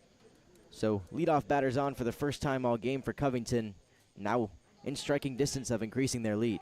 Oquendo does square on the first pitch, some chin music. He ducks out of the way, and it's 1-0 to begin to the left fielder Oquendo, who's 1 for 2 in the ball game, singled and was stranded at third base in the 3rd inning, then grounded out on a 3 unassisted to end the top of the 4th. He scores much earlier this time. Gets it down, but it's fouled off the left foot of Clayton. Count evens at a ball and a strike. Dietrich hasn't been a guy that's given the Tom Sox a lot of innings in his appearances so far this summer. Just 1 outing for Dietrich in this season where he's gone longer than an inning and a third. That was back on June 10th when he went 2 2/3 against Culpeper. Clayton dives and holds on to it. It hasn't been the best night for Clayton behind the plate, but everything could be forgiven after that fantastic play for the first out of the frame. That's great awareness from Brock Clayton behind the plate. Had to come out from his spot, tore off his mask, made a diving effort down the 3rd baseline. Freddie Oquendo slams his bat in disgust after that one. And runners stay at 1st and 2nd with 1 out. So Covington wanted the sacrifice situation. Still possible here with Castillo coming to the plate. He does not square and instead takes a front door breaker for a strike. That's such a huge momentum-changing play in this inning. Covington has stormed back from that 3-0 hole. They were entering the top of the 4th to take this 1-run lead. And now Dietrich tries to keep it a 1-run deficit for the Tom Sox. Good pitch right there to get Castillo to wave. And Dietrich finally getting back to that first pitch strike. The ability that he has to do that. Newman kind of got away from that as well. Throwing that first pitch strike gets these Covington hitters really off balance. They like to chase with 1 strike. 0-2. Foul tip into the mid of Clayton for strike 3. Second strikeout for Tristan Dietrich, who got Barrios to strike out to end the 5th. And after Covington had runners at second and first with nobody out to begin the inning, now Dietrich needs just one out to get out of the frame unscathed. Successful work from both sides of the battery. You got the strikeout right there. Great play from Clayton behind the plate. Now 2 gone here. But stepping in is Braden Durfree. Talked about the good season he's had this summer. 1 for 3 on the day with a single and a stolen base his last time up in the 5th inning. He came around to score on one of those wild pitches by Dawson Newman. Dancing at second is Castellano. He stays put on the 1-0. And the fastball dips down and away. A big aggressive lead over there at second base for Castellano. Not shy at all. That's something I kind of go back and forth on whether I like it or not, especially being a batter at the plate, seeing the guy on second base dancing around out there. I get his idea, but kind of just messes with the hitter's head, especially with no batter's eye. Hitters count for Durfee. It remains that way after the strike from Dietrich. He just goes to the good old reliable fastball at the top of the zone to make it 2-1 with 2 away in this top half of the 6th inning. 4-3 Covington in the only ball game of the night. Long wait for Dietrich and decides to go back to second. The Tom Sox have been no stranger to comeback wins this summer. Out of the 18 wins that Charlottesville has, 11 of them have come in comeback fashion. 2-1 by Dietrich outside, gets away from Clayton again. That'll be a wild pitch though. Both runners go up 90 feet, and they're both in scoring position with the Lumberjacks trying to add to this advantage. That's just a case of Dietrich trying to overthrow his stuff right there. You had it working. You had whatever you were throwing was working coming into this at-bat. Faced the right-handed hitter, and all of a sudden the wires just kind of roll loose a little bit for Dietrich on the mound. Stick with the stuff that's working. Don't try to overthrow your pitches. Let your defense do the work behind you. 3-1 here. Dietrich back out of the windup. And he misses high with the heater for ball 4. Yesterday, Culpepper had the bases loaded a ton. Covington had that situation earlier, and it worked out with Nick Rodriguez's 2-run double. The situation coming back into play here for the Lumberjacks.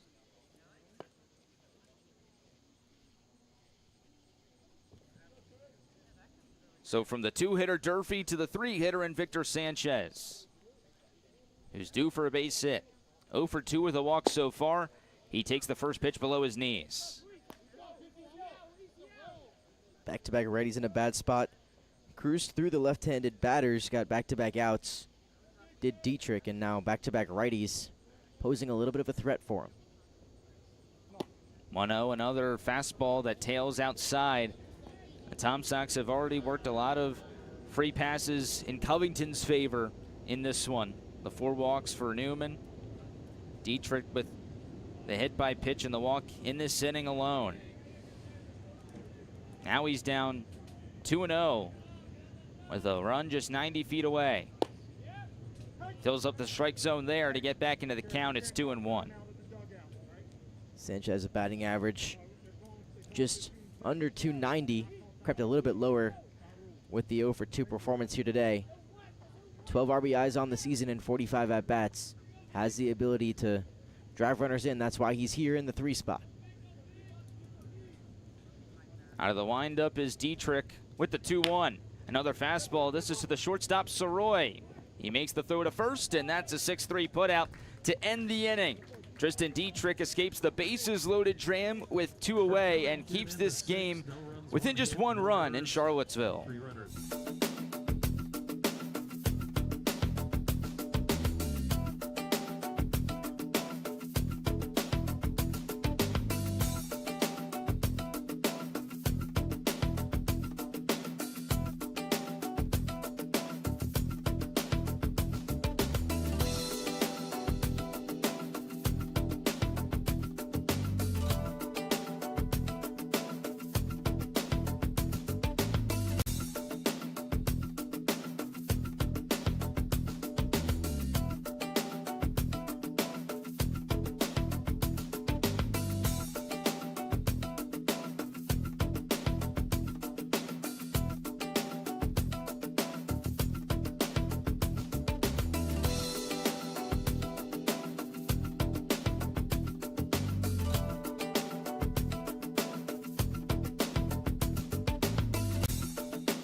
One run separates Covington and Charlottesville on this muggy Friday night from CHO Airport Field. Nathan Schwartz and Jeremy Rose pleased to be bringing you the action.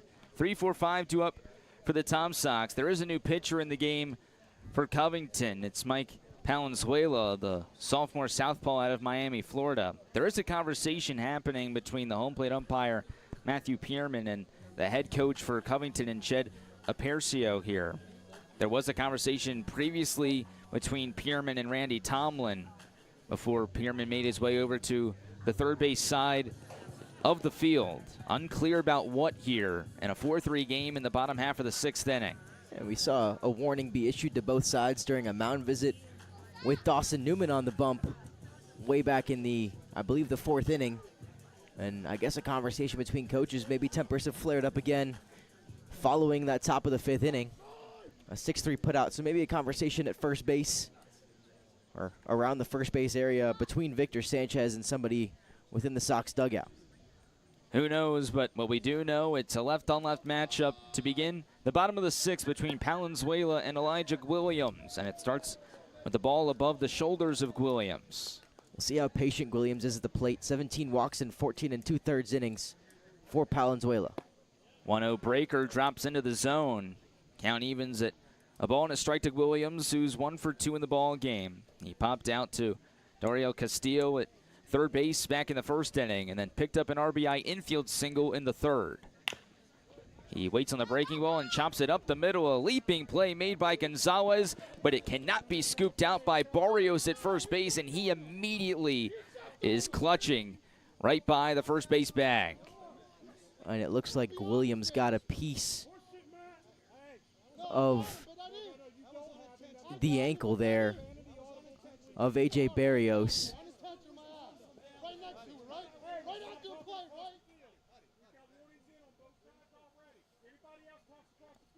There have been warnings issued already, as Matthew Pierman decided, and Jed Apercio has just been thrown out of this game. Apercio immediately came out of the Covington dugout right after Barrios was contacted by Williams in what appeared to be an unintentional play of Williams just running out the base, and looked like he stepped on the leg of Barrios, and Matthew Pierman wastes no time before he throws out Covington's head coach. First time we've seen one of those at CHO Airport Field this summer. But the larger concern right now is for A.J. Barrios, the first baseman for Covington. And never pretty when you see something like that happen.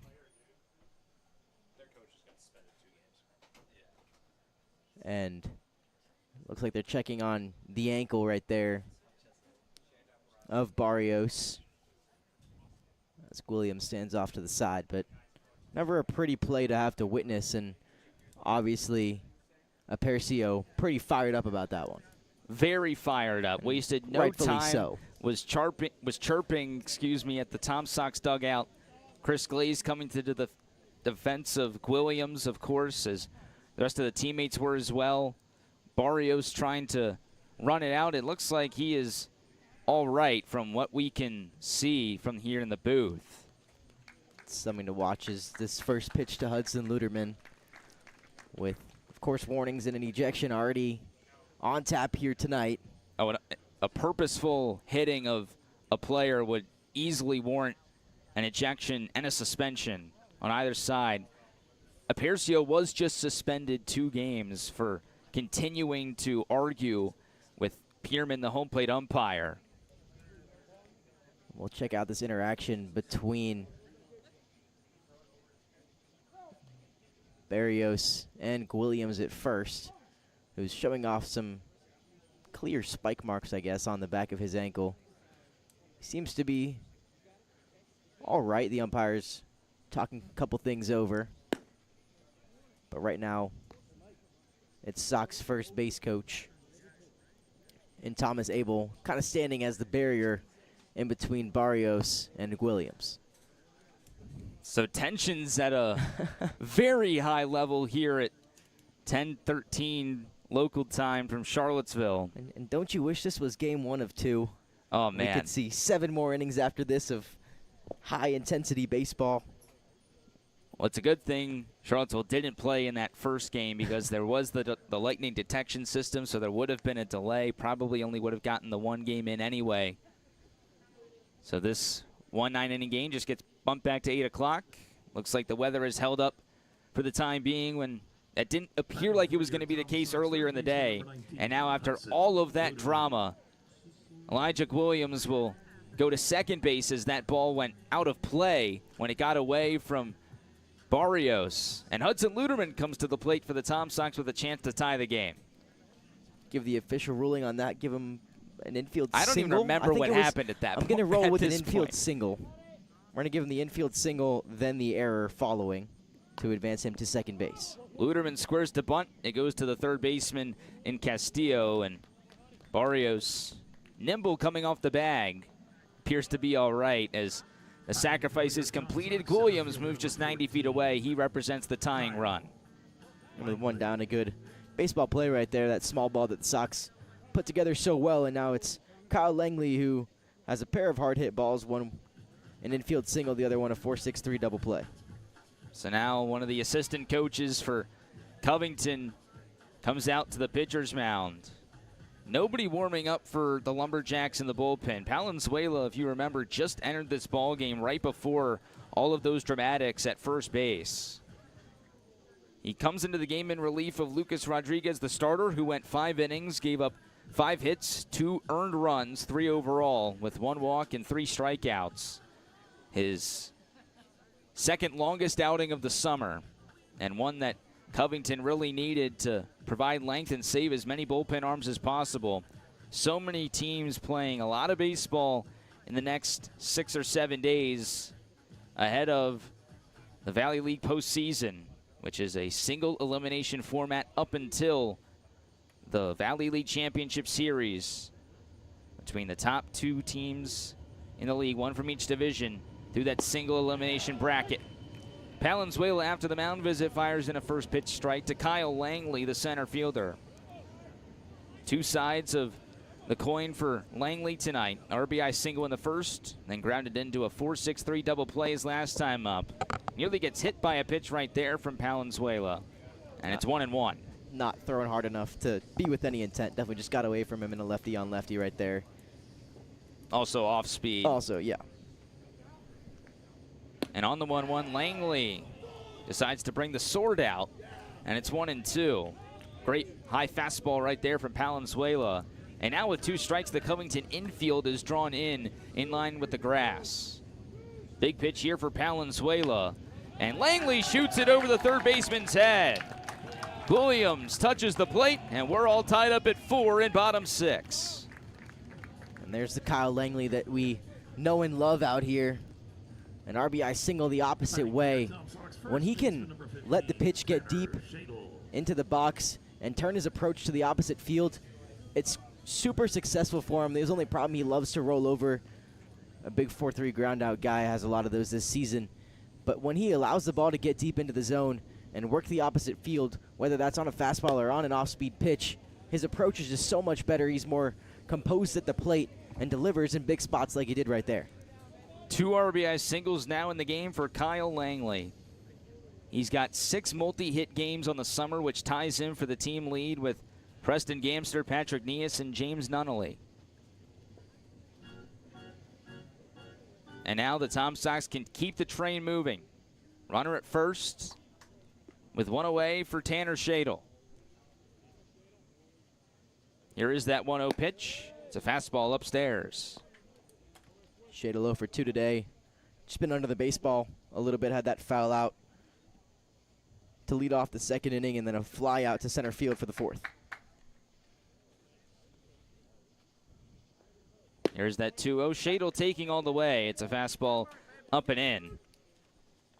Langley's been so good. We talked about maybe the adjustment moving down in the order benefiting him in the back half of this summer.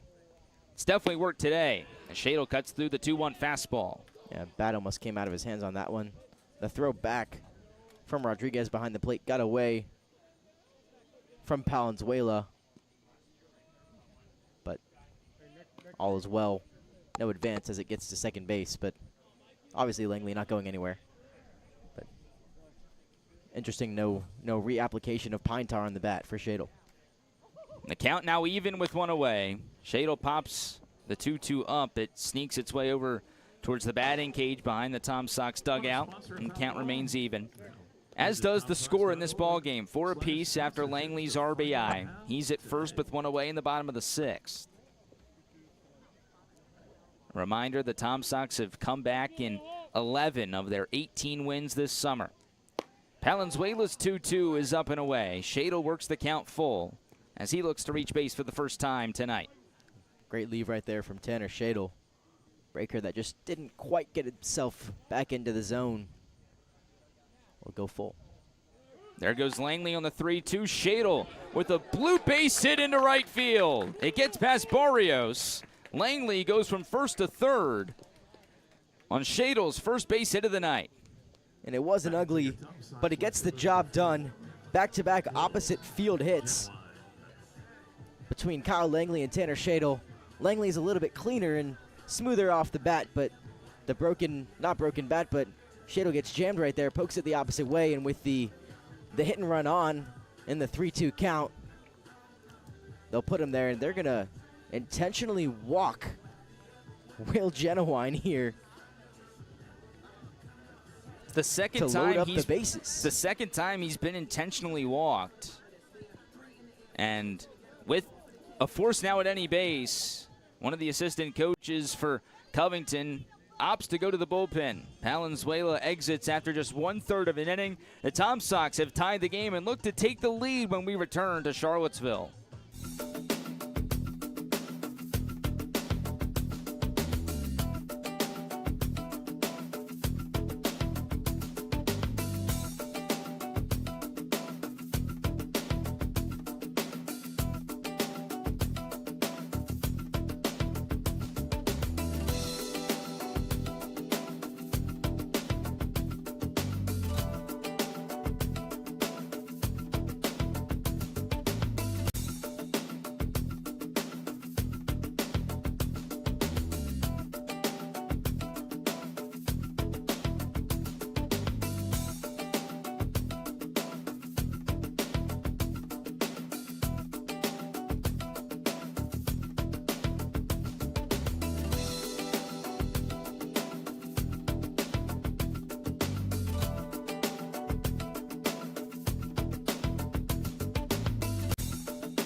Things have gotten a whole lot more interesting in this 6th inning in Charlottesville. The inning started with an ejection of Covington's head coach, Ched Apercio. Charlottesville has since tied the game on a Kyle Langley RBI single. And now the Sox have the bases loaded with one away. The go-ahead run standing just 90 feet away. And the sophomore right-hander, Jeff Furman, enters for the Lumberjacks. Yeah, for Furman, so far on the season, 11 appearances, 1 start, 24 innings pitched, a 5.17 ERA, 26 Ks to 16 walks, and comes in what many would like to call a jam. Bases loaded, 1 out. You've got a forced play anywhere. Brock Clayton at the plate, who's 0 for 2 on the day, after they intentionally walk Will Genuine, who, as you mentioned, has been intentionally walked. That's now 3 times over the course of 2 games, maybe more situationally in the last 2. But in that situation right there, the only thing you're really changing is having a play at the plate.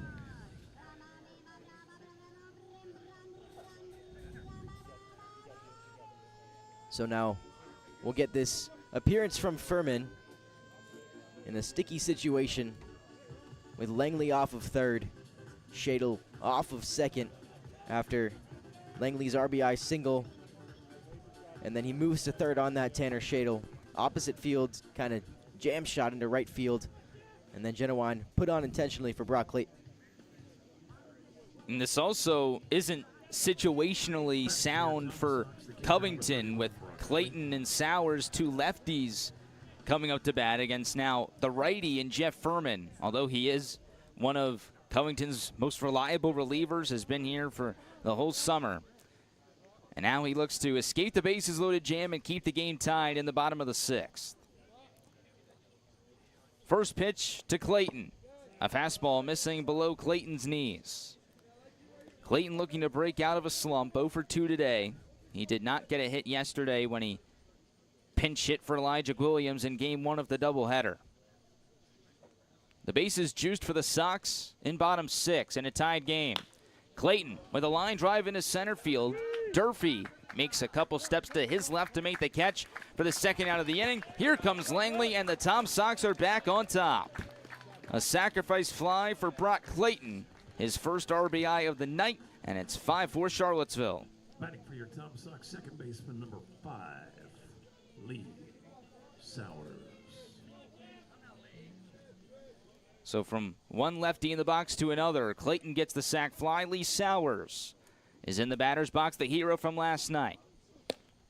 First pitch above his shoulders, and it's 1-0. One thing to note, Matthew Pierman is no longer the home plate umpire in this game. There are just 2 umpires on the field, so we talked about that injury that Pierman suffered earlier. He has since come out of this game, and it'll just be a 2-man umpire crew for the final 3 innings and some change as Sowers fouls off the next offering. It looks like it might be Greg John. It's him or Nathan Hamlet back behind home plate now. And as you mentioned, a 2-man crew could make things interesting out here as we go down the stretch of this game. Calls that can potentially be missed due to angles that you don't get when you have 2 umpires on the field. 1-1, a breaker into the bucket for Furman, and it's 1-2. So it's Hamlet behind the plate. Greg John now remains the base umpire. And the 1-2 pitch with 2 away is outside. Sowers 0 for 2 so far, reaching on an error and flying out. Looking to bring in another for the Sox with runners on the corners. Here's the 2-2. It's a slider outside, and it's called ball 3. Taking off to second base was Genuine, so he gets a stolen bag. Shadle remains at third after that sac fly from Clayton, in which Langley scored. And now a base hit could bring in 2 more runs for Charlottesville. But Sowers looks for another walk, which he's been so good at this summer. The payoff, up and away, and there is that walk. And the bat flip on cue for Sowers. Yeah, always an emphatic guy with his walks. Loves to walk more than just about anybody I know, and does so at such a high clip that it's kind of become his MO. He gets on base via the walk. It's almost like it's once a game at this point, and turns the lineup over to Perry Hargett very consistently with himself standing on first base. It's the 18th walk of the summer for Lee Sowers. And Perry Hargett, his teammate at North Carolina, takes the first pitch down and in. We'll have to see how this strike zone adjusts now as you lose the Matthew Pearman zone through almost 6 full innings, and it turns over to a new guy you have to kind of figure out down the back stretch of this game. Bases loaded for Charlottesville. Hargett taking strike 1 right there. Quickly back to Sowers just for reference. Jackson Soroy leads the team with 20 walks. This is his 29th game. Sowers just got his 18th walk, and it's his 18th game. And Sowers has had multiple games with at least 3 walks. Hargett rolls over to the shortstop in Gonzalez. He goes to third base, and that's a very heads-up play from the Lumberjacks shortstop to get the runner at third to end the inning and get the Lumberjacks out of that jam. But Charlottesville takes the lead back for the first time since the top half of the 5th inning. RBI single from Kyle Langley, sac fly from Brock Clayton, and it's 5-4 Tom Sox.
Charlottesville back in front, 5-4 Sox to begin the back third of the ball game. Top of the 7th here from CHO Airport Field in Seville. Nathan Schwartz and Jeremy Rose here with you tonight for the only game of this Friday. It was supposed to be a doubleheader. There were some power concerns earlier here at the field that caused the first game to be postponed.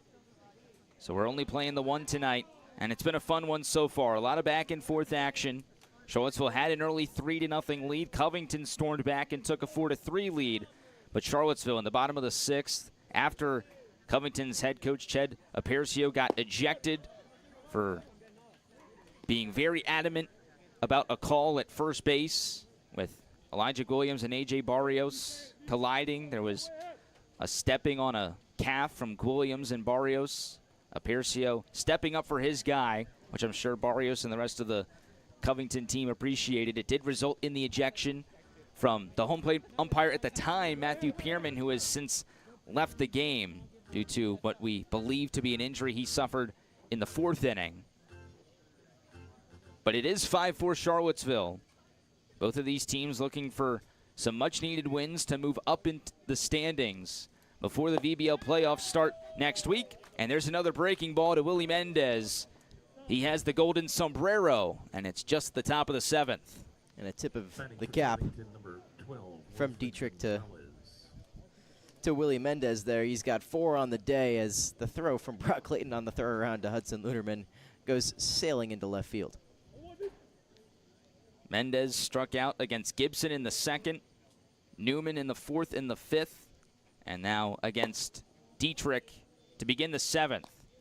And for Dietrich, he got the final out of the 5th, pitched that 6th inning, which he escaped the bases loaded jam. He's now through an inning and 2/3. That's his 2nd longest appearance of the summer. And he gets a swing and a miss there from Wilfred Gonzalez, who made the nice play at shortstop to end the bottom half of the 6th a few minutes ago. Yeah, and he'll settle himself back in here for inning number 7.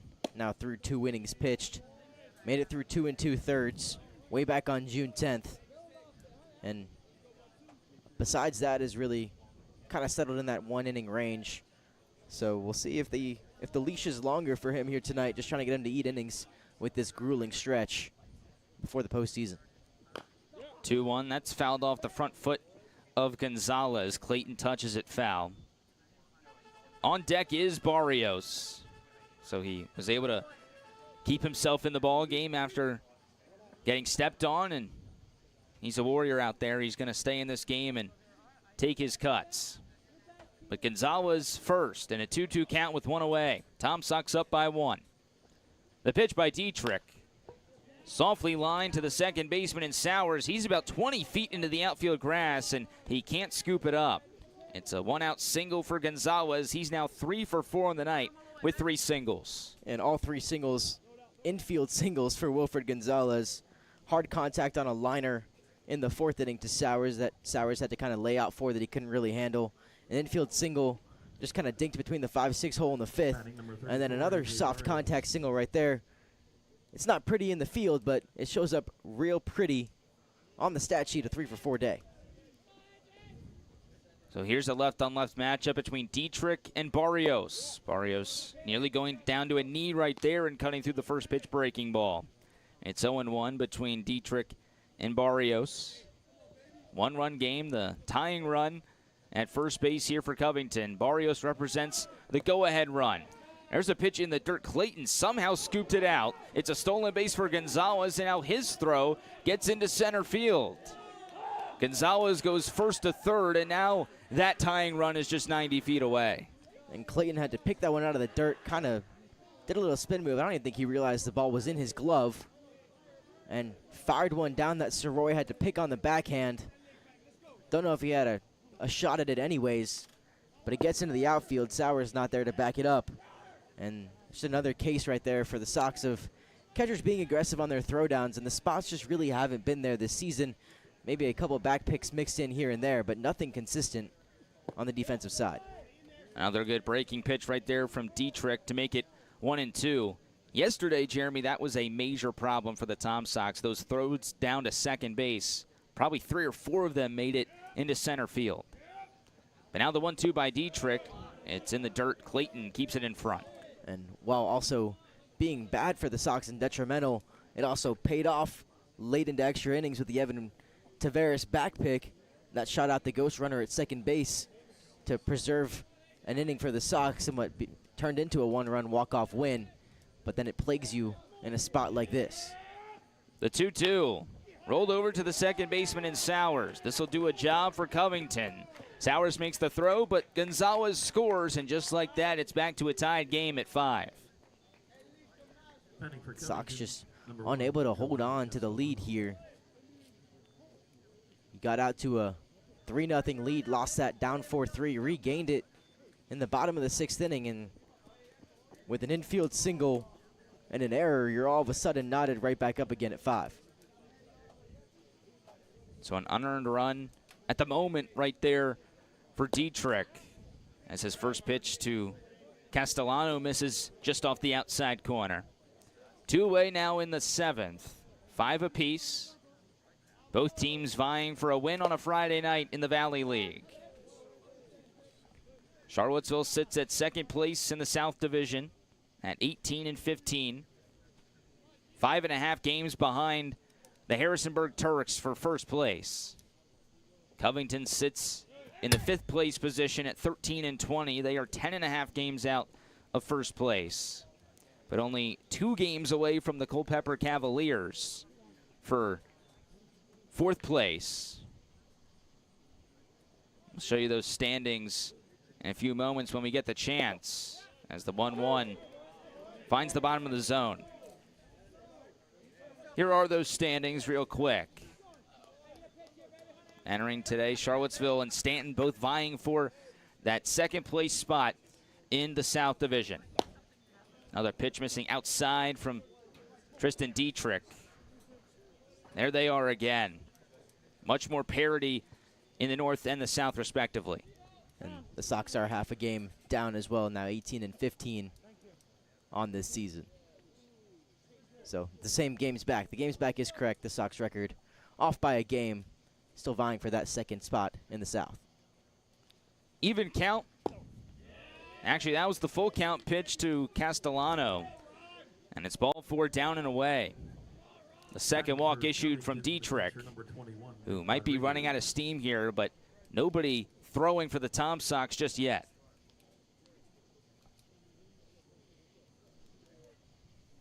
The bottom third of the order today for Covington has been sensational, just as the bottom third of the order was yesterday for Culpeper, especially in that first game, in turning that lineup over to the always dangerous Keaton Burrows. 6 for 10 so far today in terms of on base between the 7, 8, 9 hitters for Covington today. Just creating great turnover in the lineup, and they've actually done the majority of the run driving in the majority of the runs here for the top of the order. Another ground ball is Sowers. The easy throw to Shadle, and that gets the Sox out of the frame. Stretch time here from CHO Airport Field, but we've got ourselves a tied ball game. Covington 5, Charlottesville 5, heading to bottom 7.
Five apiece in Charlottesville. 2-3-4, 2 up for the Tom Sox in the bottom half of the 7th inning. Jackson Soroy, Elijah Williams, and Hudson Luderman against Jeff Furman for Covington. The inning starts with a foul ball down the third base line from Jackson Soroy. The Terp, 1 for 3 today with a single in the first, an RBI ground out in the third, and then he went down swinging against Rodriguez to end the bottom of the 5th. Jeff Furman, the third pitcher of the game for Covington, nearly hits Soroy there with the heater right at the belt area. It'll even the count at 1-1. And, of course, any pitch like that with all the theatrics that have taken place so far in this game, you know, brings a stop in the breath to anybody at the ballpark tonight. Down the line, Soroy gets that one to bleed down. He's into second base. Mendez just couldn't quite get there. We'll give him a double. Back-to-back days with a two-bagger for Jackson Soroy. And good piece of hitting to the opposite field. Not the prettiest of all doubles in the world. Kind of overran by Mendez out there in right. Wasn't expecting to hang up there, I guess, as long as it did. Gets by him a little bit. Now Soroy with a leadoff double puts himself in a scoring position for probably the most dangerous batter in this lineup. Fourth double of the season for Soroy, his 5th extra base hit. He's at second base representing the go-ahead run with Elijah Williams stepping up to the batter's box, and he takes ball 1 off the outer half. Another multi-hit game for Elijah. 2 infield singles for Williams, who's running on an unhealthy knee. Yeah, I heard it, of course, in the game last night, but seems to be doing okay here today. And now a 2-hit performance right there from Jackson Soroy, his 6th of the season. Already 5 multi-hit games this summer for Elijah Williams. 1-1 fastballs just off the plate. Williams works up ahead in the count 2-1. And what he's been able to do so far in a Tom Sox uniform has been very commendable. Coming into the game, a .379 average in 8 games, 4 doubles and 13 RBIs. He's added a 14th RBI with his RBI single back in the 3rd inning. He also had that big 3-run home run in Purcellville a week and a half ago. His welcome to Charlottesville moment. Welcome to the Valley League moment, if you will. Now looking to drive in another for the Sox. But he can't. It's a swing and a miss for strike 3. Furman gets his first, and it's the first out in the frame. Yeah, a new bat today for Elijah Williams. Just got a brand new bomb bat. Had it brand new taped up. He's got the ice cream tape on that bat and just really hasn't found his rhythm with that new bat yet. Might be a different size, a different weight than what he's used to. Just seems to be a tick off of every single pitch he's seen today. His 2 singles were both kind of choppers that he, got aboard with just due to hard base running and some lucky bounces. So now Luderman lines one just behind Randy Tomlin in the third base coach's box. And it's 0-1. Funny story from the other night in Harrisonburg. Of course, assistant coach Coy Tomlin loves to make his way around the ballpark throughout every game. There was one hit over to Randy, and Randy booted it, and Coy was not happy. He was really upset that his dad couldn't make the play, and Randy, of course, apologized from the coach's box, knowing that he should have done better. Here's a bloop shot into shallow right center. Over the shoulder attempt from Castellano. Can't be made. It's a single for Luderman. Soroy stops at third, and the Sox continue to go in business. And the 2 hits this inning have been not the hardest hit baseballs, but all you got to do is find some grass out there. That goes down as a line drive single in my book. And the same thing with Jackson Soroy, as that was a line drive shot down the right field line. For your top Sox, the center fielder, number 14. So here is Kyle Langley, 2 for 3 in the ball game. 2 RBI singles. He's helped Charlottesville get back into this game. It's a tied game, and now he has a chance to give the Sox the lead yet again. Soroy at third, Luderman at first, 1 away, and it's 5-5. Langley takes ball 1 above his shoulders right there.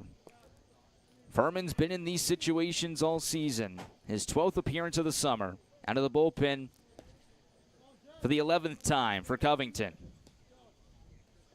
Here's the 1-0. Langley slices it down the left field line, but it drops into the Lumberjack bullpen for strike 1.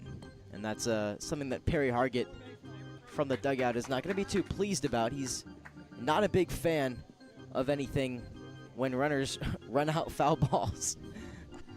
That one didn't really look like it had a chance, but I guess Langley thought it could have curled back into fair territory.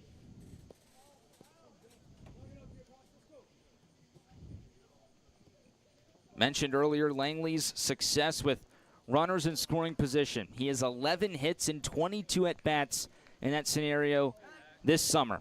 An even 500 average, the best out of anybody on the Charlottesville team. And there's nobody better to be at the plate right now for the Sox than Langley. The 1-1. Langley watches it go into the dirt. No throw made to second base from Nick Rodriguez, who tried to dupe Soroy at third base. And that was one of the harder fake throws I've ever seen in my life. He looked like he was going to fire that thing down there. Good on Soroy to stick to his spot, especially with nobody covering home plate, with how far out Rodriguez had to come to make that play. If he makes that throw down, Soroy gets the fast pass home. So Luderman advances to second on the errant pitch from Furman. Now runners at second and third with the infield drawn in. Langley watches another ball go over his head and needs just one more ball to trot down to first base and bring up the bases loaded for Tanner Shadle. They won't even give Langley the pitch. They know what he's done in this game so far. An intentional walk to Langley loads the bases for the ODU Monarch, Tanner Shadle.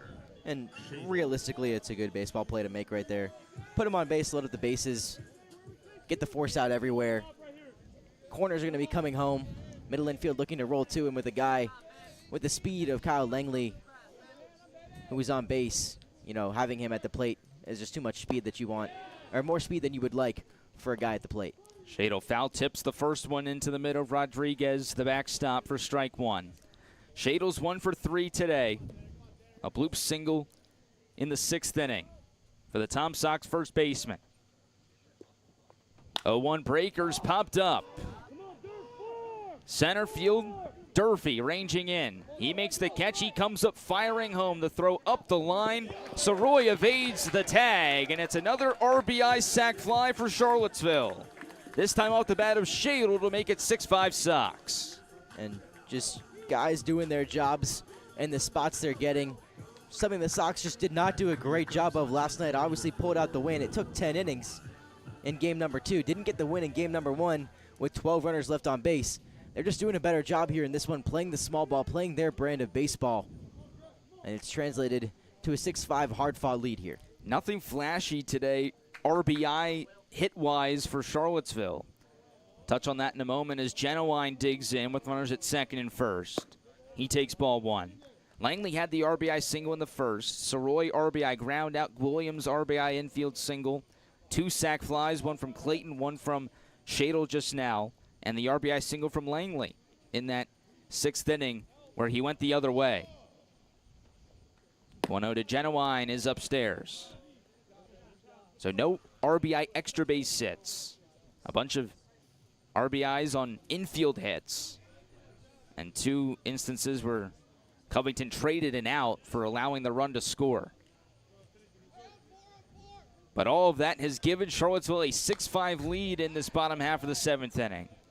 The Tom Sox looking to continue to make distance between themselves and Stanton for that 2nd place position, and you cannot stress enough, Jeremy, how important that 2nd place spot is. Yeah, you get that first round bye, gives you a day off, something that, you know, you don't get the luxury of having playing now 7 days, and it's going to be 7 days in a row heading into the playoffs. As Genuine lays off right there on the 2-1 pitch. Get a little pitching change out here. Looks like a quick hook in the middle of the at-bat against Genuine. But just to continue my point, you get that bye, you get that day off, and that day off in a league like this is an absolute luxury. Jeff Furman exits the game in a 3-1 count with 2 away in the bottom half of the 2nd inning. It'll be a right-hander entering the game for Covington. We'll step aside in a 6-5 Charlottesville lead here from CHO Airport Field.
We return to CHO Airport Field in a crucial situation here for the Tom Sox. 6-5, they lead, 3-1 count with 2 away.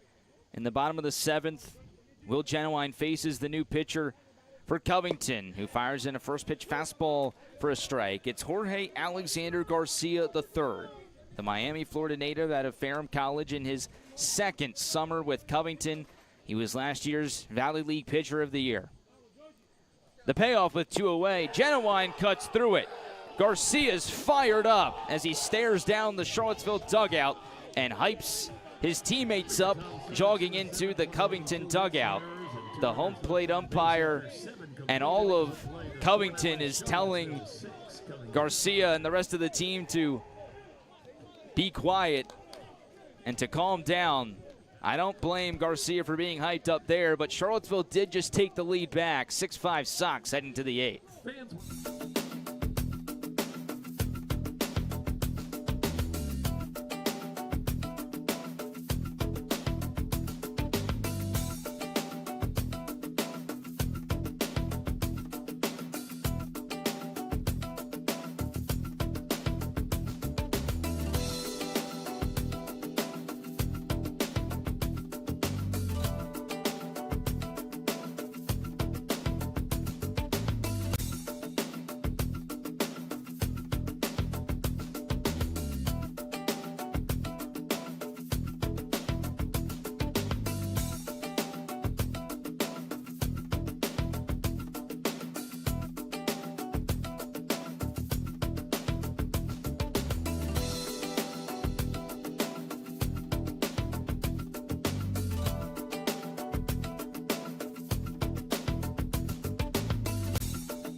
Tristan Dietrich returning for the top of the 8th for Charlottesville. He's 1 out away from tying his season high in innings pitched, and he's been marvelous for the Tom Sox so far through this game, in which Charlottesville needed length from its relievers. Dawson Newman and Tristan Dietrich have provided that. And Dietrich's first pitch of the 8th is a fastball up and in to the 9-hitter for Covington and Freddie Akendo. Yeah, 2.1 innings pitched for him so far today. And ran himself into some trouble, but got himself right back out of it pretty efficiently. 2-0 now to Akendo. 3 hits allowed by Dietrich, 1 unearned run. He's walked 2 and struck out 3 batters. And he just hit the 50 pitch mark. Now his 2-0. A fastball just inside. Clayton thought he was going to get the strike call, but instead it's a 3-0 count to the leadoff man for the Lumberjacks in top 8, with the leadoff man in the lineup on deck in Daryl Castillo. 3-0 fastball right down Broadway. 3 free passes given up for Dietrich. So 7 on the day between him and Newman combined, along with 7 hits. Here's a ground ball. Sowers has been busy today, but he boots this one. He had been so good up until that point defensively, and that is a crucial mistake from the Tom Sox second baseman. It seems like he's just playing a tad bit too far up the middle, maybe.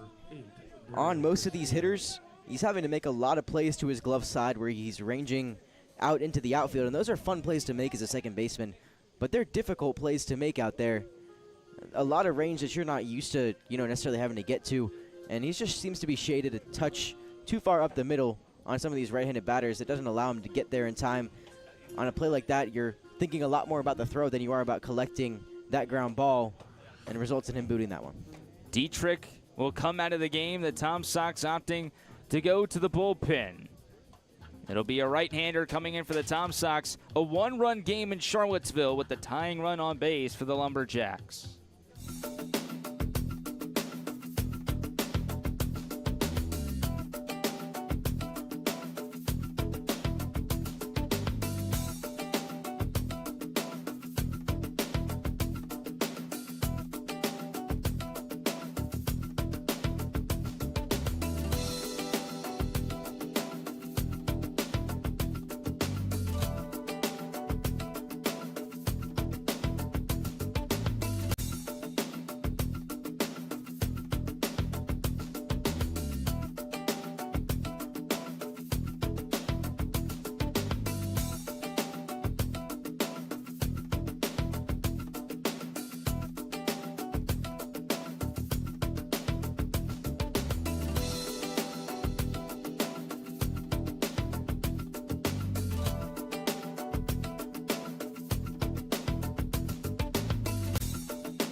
New pitcher into the game for the Tom Sox. It's the sophomore headed to the Hoosiers of Indiana, Ian White Jr., the Malvern, PA native, appearing for the first time since last Thursday in Front Royal.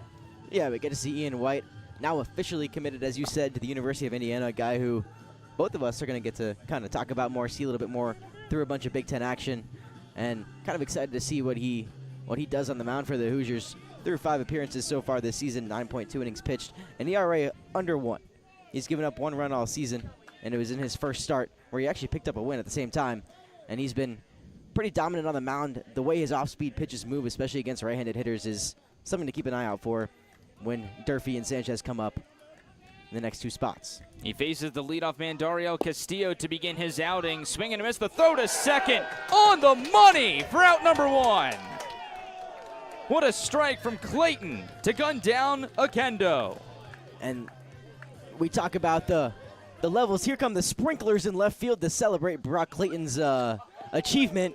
Will Genowine gets himself a little shower out there in left field as the sprinklers come on, but Brock Clayton with a hose of his own from behind the plate. Jason Mullins goes running out to left field to handle the sprinkler system, but Will Genowine got himself an in-game shower, and Coy Tomlin, I think, wants to go run out there with him. You cannot make this stuff up. There was a situation in the Cal Ripken League yesterday where there was a fire truck dispensing water onto an outfield grass. They had to delay the game, and they only played 7 innings because the fire truck just sprayed gallons of water and created a giant puddle in left center field. Well, Jason Mullins, the groundskeeper and the husband of team president Chesley Mullins, did an excellent job sprinting out to left field, turning the sprinklers off, and making sure that there is not any flooding out in left field. I'm sure Genowine was caught very off guard, but the sprinkler system going off for Clayton's throw, that just felt right in a way. Just turn the hose on, that's all. That's right. And there's all the negatives. That's exactly what Clayton did. Exactly. There's all the negatives to, sometimes these guys throwing down towards second base, towards third base. Then you get moments like that where you just see the pure talent that they have on the mound, and behind the plate is just superior. Man, this game's had a little bit of everything. You know what? If you had a bingo card for today, I'm sure it'd be completely filled up. I couldn't hold it together. Just seeing Jason sprint into left field, I lost it. One of the best guys you'll ever meet. Wanted to keep Will Genowine hydrated. It's a little hot out there in left field, and figured you might as well. Man, he's acting all nonchalant coming back the to 11 the o'clock bleachers. sprinklers turned on. Round of applause from the press box here for Jason Mullins as Ian White continues to deal against Castillo. That was a huge out, by the way, for Clayton. Not to be lost in the shuffle. By the sprinklers. An unbelievable throw on the money. Soroy with the tag. Out number 1, and the bases are empty here in the top of the 8th. 2-1 from White. A slider, and it's pulled foul by Castillo. Some wicked movement like you were talking about, Jeremy. And there's the break we were looking for.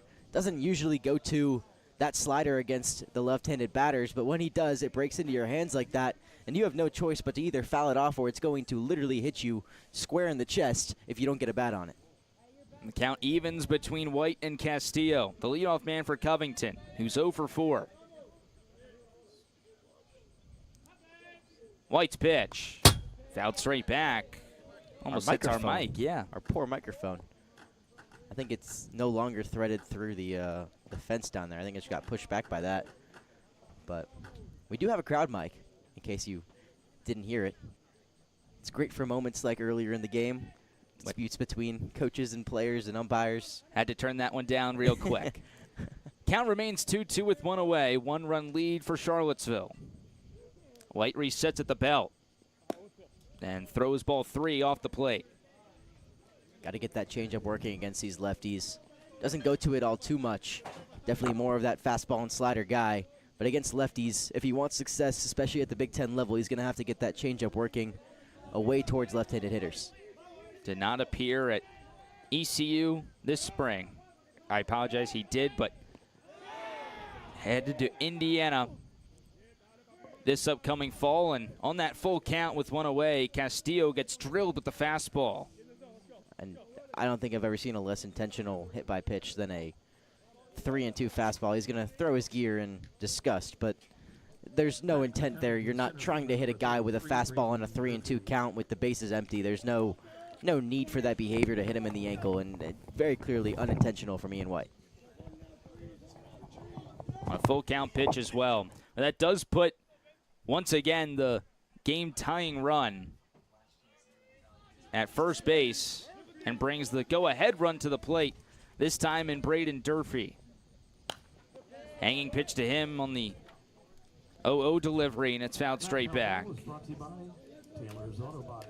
Ian White on the season, 0.93 ERA, 9 2/3 innings. Like Jeremy mentioned, the one win coming on June 22nd against Newmarket. That was the last time he allowed an earned run as well. There goes Castillo, but the pitch is fouled away. So Castillo goes back to first.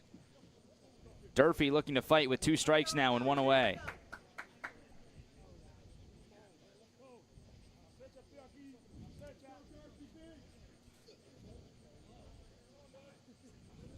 Two-thirds of an inning for White last Thursday against Front Royal. That was his shortest appearance of the summer. Got to think that he's going the rest of the way here for the Tom Sox. Castillo again takes off. Here's a ground ball to Jackson Shroy at short. His only play is at first. There's a bullet. Shadle scoops it out. 6-3 put out right there for the Sox. And an excellent read on that bouncer from Shadle. And I think Jackson Soroy owes him cookout after this game for that save. And Coy Tomlin emphatically gives us the out for out number 2 there on the inning.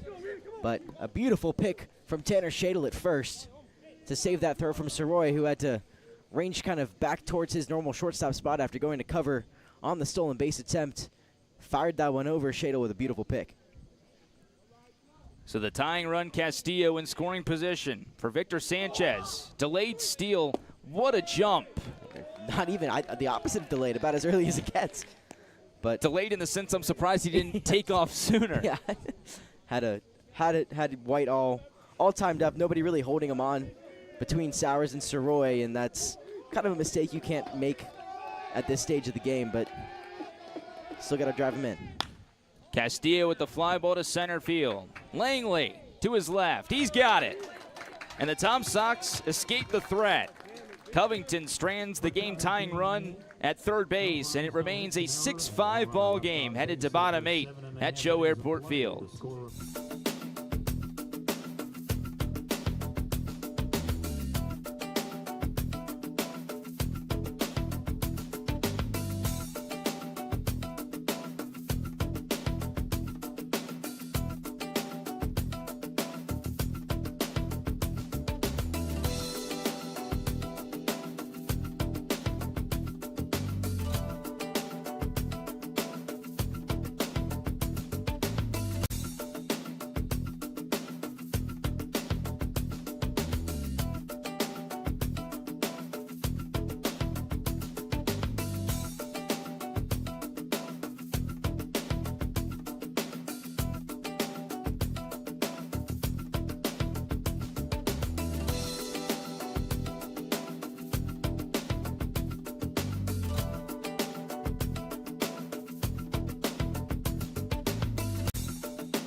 Insurance, the word of the inning. We haven't had a word of the past couple innings. Why do we have one here? First pitch. Jeremy's making me laugh over here. First pitch to Clayton is singled into right. Jeremy tried to take a picture of the two of us in between the innings and was looking away from the camera. And when he looked at the picture and noticed it was just a picture of 2 Mountain Dew bottles, that's when I decided to bring us back to live action. Anyway, Brock Clayton with his first hit of the game.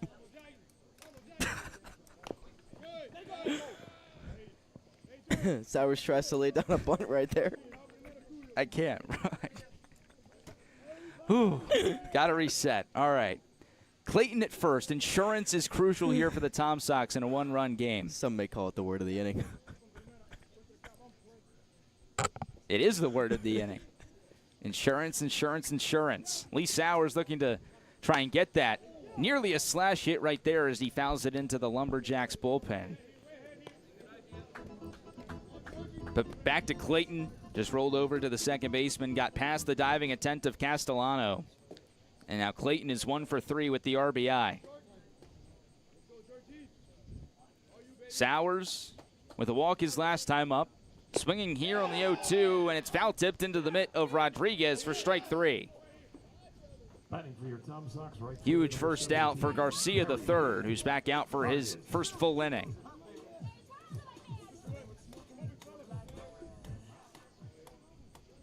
So back to the top of the lineup and Perry Hargett. Hargett with a double back in the third inning. He scored 2 runs today, and he fouls off the first pitch from Garcia. And I like the aggressive hacks. A pretty flat fastball from Alexander Garcia that they're getting here. And this is an absolutely beautiful stretch from Alexander Garcia, by the way, that you can look at again on the next pitch. Hargett out in front of that pitch from Garcia. And it's 0-2. Middle infield pinching, looking for that double play ball. Almost Craig Kimbrell-esque out there on the mound. Last year's Valley League Pitcher of the Year looks in. Here is that 0-2 pitch. It's blown past Hargett. Another strikeout. Garcia's third and just 4 batters faced. Batting for your Tom Sox shortstop number 18, Jackson Soroy. So again, the Tom Sox looking for at least 1 insurance run here. Clayton remains the runner at first base. For Jackson Soroy. Soroy with a multi-hit game. An RBI back in the third. He doubled the lead off the 7th an inning ago, and he fouls off the first pitch fastball from Garcia. Charlottesville led 3-0 going into the 4th. The Lumberjacks took a 4-3 lead into bottom 5. Both teams have gone back and forth since, and it's 6-5 Sox here in bottom 8. Garcia's fastball lined into the glove of Barrios. Both first basemen making nifty plays on line drives in this one. And that great play by the Lumberjack first baseman takes us to the final frame. The top of the 9th coming up after this break from Charlottesville.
3 more outs. That's all the Sox need to secure win number 19 on the 2025 summer. Nathan Schwartz, Jeremy Rose with you here from CHO Airport Field in Charlottesville. 6-5 the score. 4-5-6 due up for the Lumberjacks against Ian White. First pitch from White, down and away for ball 1 to Willie Mendez, who is wearing the golden sombrero tonight. 4 swinging strikeouts for the Lumberjacks right fielder. And just kind of been off balance all day today. He gets a fastball. It's over the outstretched arm of Soroy and into left center. Mendez has not been able to hit the breaking ball all night, but he finally gets a fastball and singles to begin top 9 for Covington. And I was going to say, he had faced only left-handed pitchers through his first 4 at-bats. All those ABs were lefty-lefty. Comes out for his first at-bat here against Ian White. A very solid right-handed pitcher, but a right-handed pitcher where you can see the ball coming out of the hand a little bit better. Puts a good swing on that one, laces it into left center field. And now it's Wilfred Gonzalez's turn at the plate, who's got 3 hits already, all singles. But no hard contact from him just yet. He represents the go-ahead run in this one. He squares the bunt, but cannot make contact on the first pitch breaking ball from White. In case you missed it, Lee Sowers just took a lap from second all the way over to first. Getting his steps in today.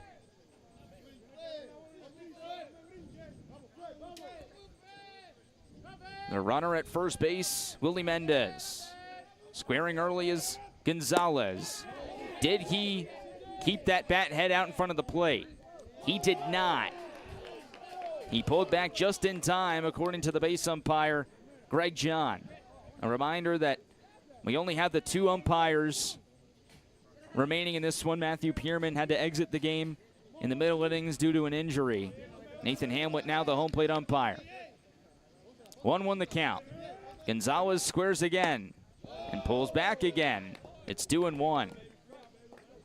Good spot right there from Ian White. Sox do have to be careful, though, with Luderman coming in, making sure somebody who loops themselves back around to third, whether it be Ian White or whether it be Soroy from short. A crystal clear sacrifice situation. Gonzalez tried to slash his way on base over Luderman's head. He was about 45 feet away from the plate. Luderman doing a good job of getting himself closer to foul territory to get away from that ball as close as possible, but just dangerous spot with the slash hit. So now you expect Gonzalez to swing away in a 2-2 count. He does swing, and he fouls this one off the fence behind the plate. Pretty defensive swing right there from him. That slider breaks a lot, and it breaks a lot late. Does a good job to get his bat head on that one. Foul it off to stay alive.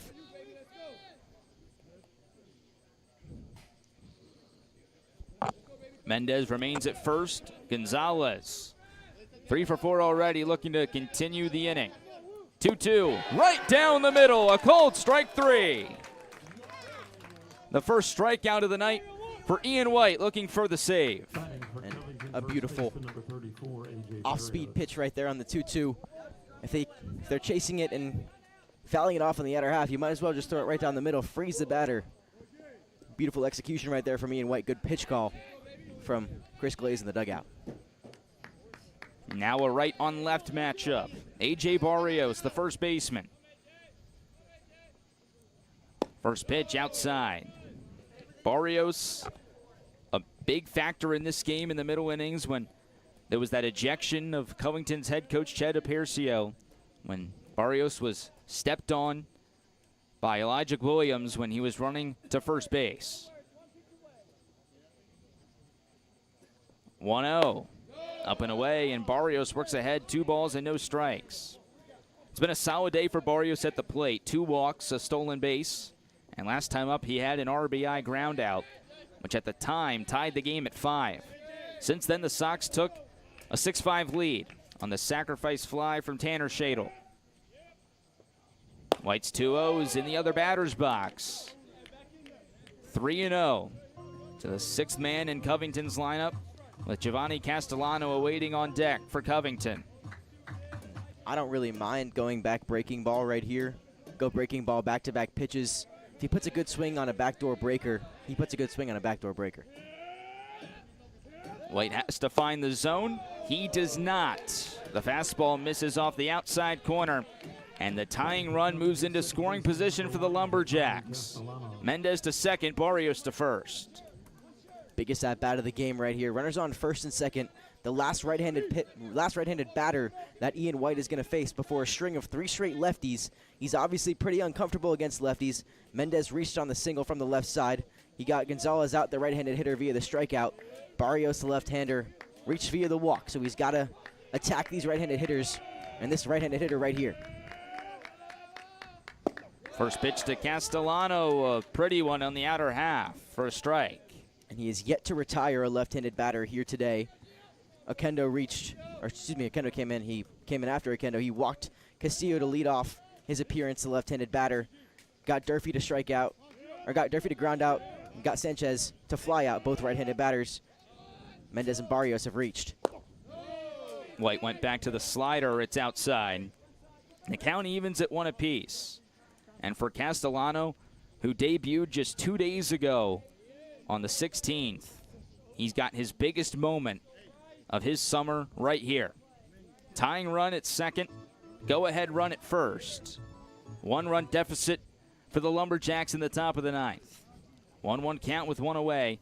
Ian White looks for the save for the Sox. Willie Mendez, the runner at second. A.J. Barrios leads at first. White with the pitch. A bunt attempt for Castellano trickles over to the Tom Sox on deck circle. Interesting decision right there for Covington. And definitely bunting for a hit. He saw how far back Hudson Luderman was playing at third, who's situated well beyond the third base bag. Still is in his current spot, now down in the 1-2 count, but was playing that far back before, had a pretty easy stolen base with his wheels. The 1-2 pitch. Chopped foul.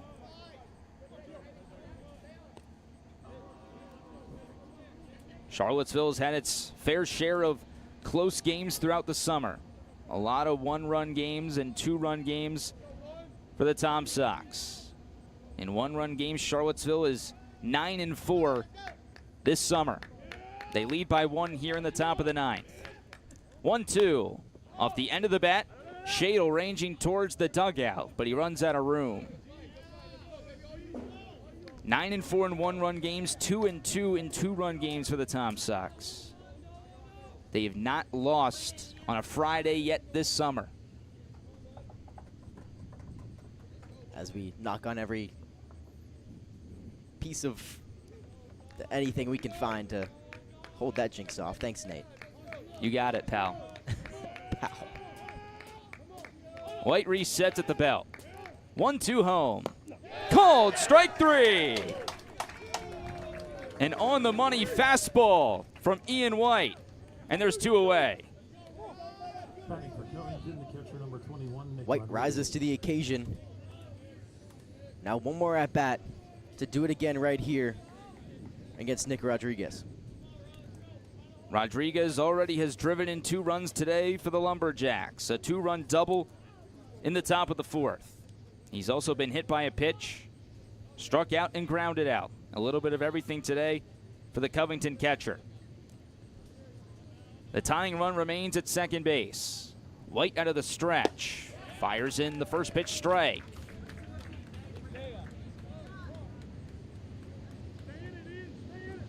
The Tom Sox have won 5 out of their last 6.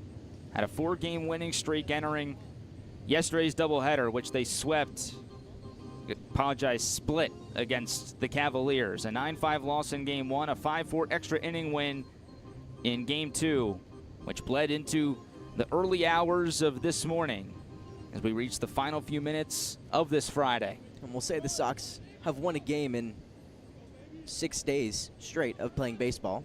So whether it's a 6-game winning streak or now a 1-game winning streak, it's been 6 straight days of wins for the Sox. White taking a lot of time in between these pitches. Here's the delivery. A fly ball to center. Langley to his right in a back pedal. He makes the catch, and the Sox win a thriller in Charlottesville. This game had a little bit of everything, but in the end, the Sox used small ball to come out on top in a 1-run victory. And no shortage of antics and high-stakes moments all throughout this game. Back and forth we went here in Charlottesville. And as we hit 11:25, just 30 minutes to go until Saturday, the Sox come out with a win in a gritty 6-5 victory. A gritty win for the Sox, something that they needed to continue to distance themselves for that second place position in the South Division. And again, we'll show you those standings. These are not updated, of course. But Charlottesville now 19-15, so they move even further ahead of Stanton, who has not played tonight's game. I believe this was the only game played in the Valley League, excluding Newmarket and Purcellville, who never even started. So this was the only game played in the Valley League tonight, it appears, and Charlottesville wins that one game. And just a phenomenal outing all around from the Sox. It was gritty, not pretty. We mentioned it. No extra base hits that brought in runs for the Sox. It was all the small ball at all the right times. Sacrifice flies when they needed them. Laying down bunts. Gritty at bats where guys worked walks, got the ground outs to bring in runs. And on the defensive side, just clutch pitching. Runners in scoring position were no match for the Sox pitching. And it was just a phenomenal all-around game. A big confidence boost of a game. When you expected to play 2 tonight, only came out to play 1. This is the momentum you need to go into Harrisonburg tomorrow in a really, really big Saturday night matchup. The final numbers: 6 runs on 11 hits, 2 errors for Charlottesville. For Covington, 5 runs on 8 hits with 2 errors. Tristan Dietrich gets the win. Jeff Furman gets the loss. And Ian White picks up the save for the Tom Sox on this Friday night from Charlottesville. The Sox back in action tomorrow. Another trip to, guess where? Harrisonburg.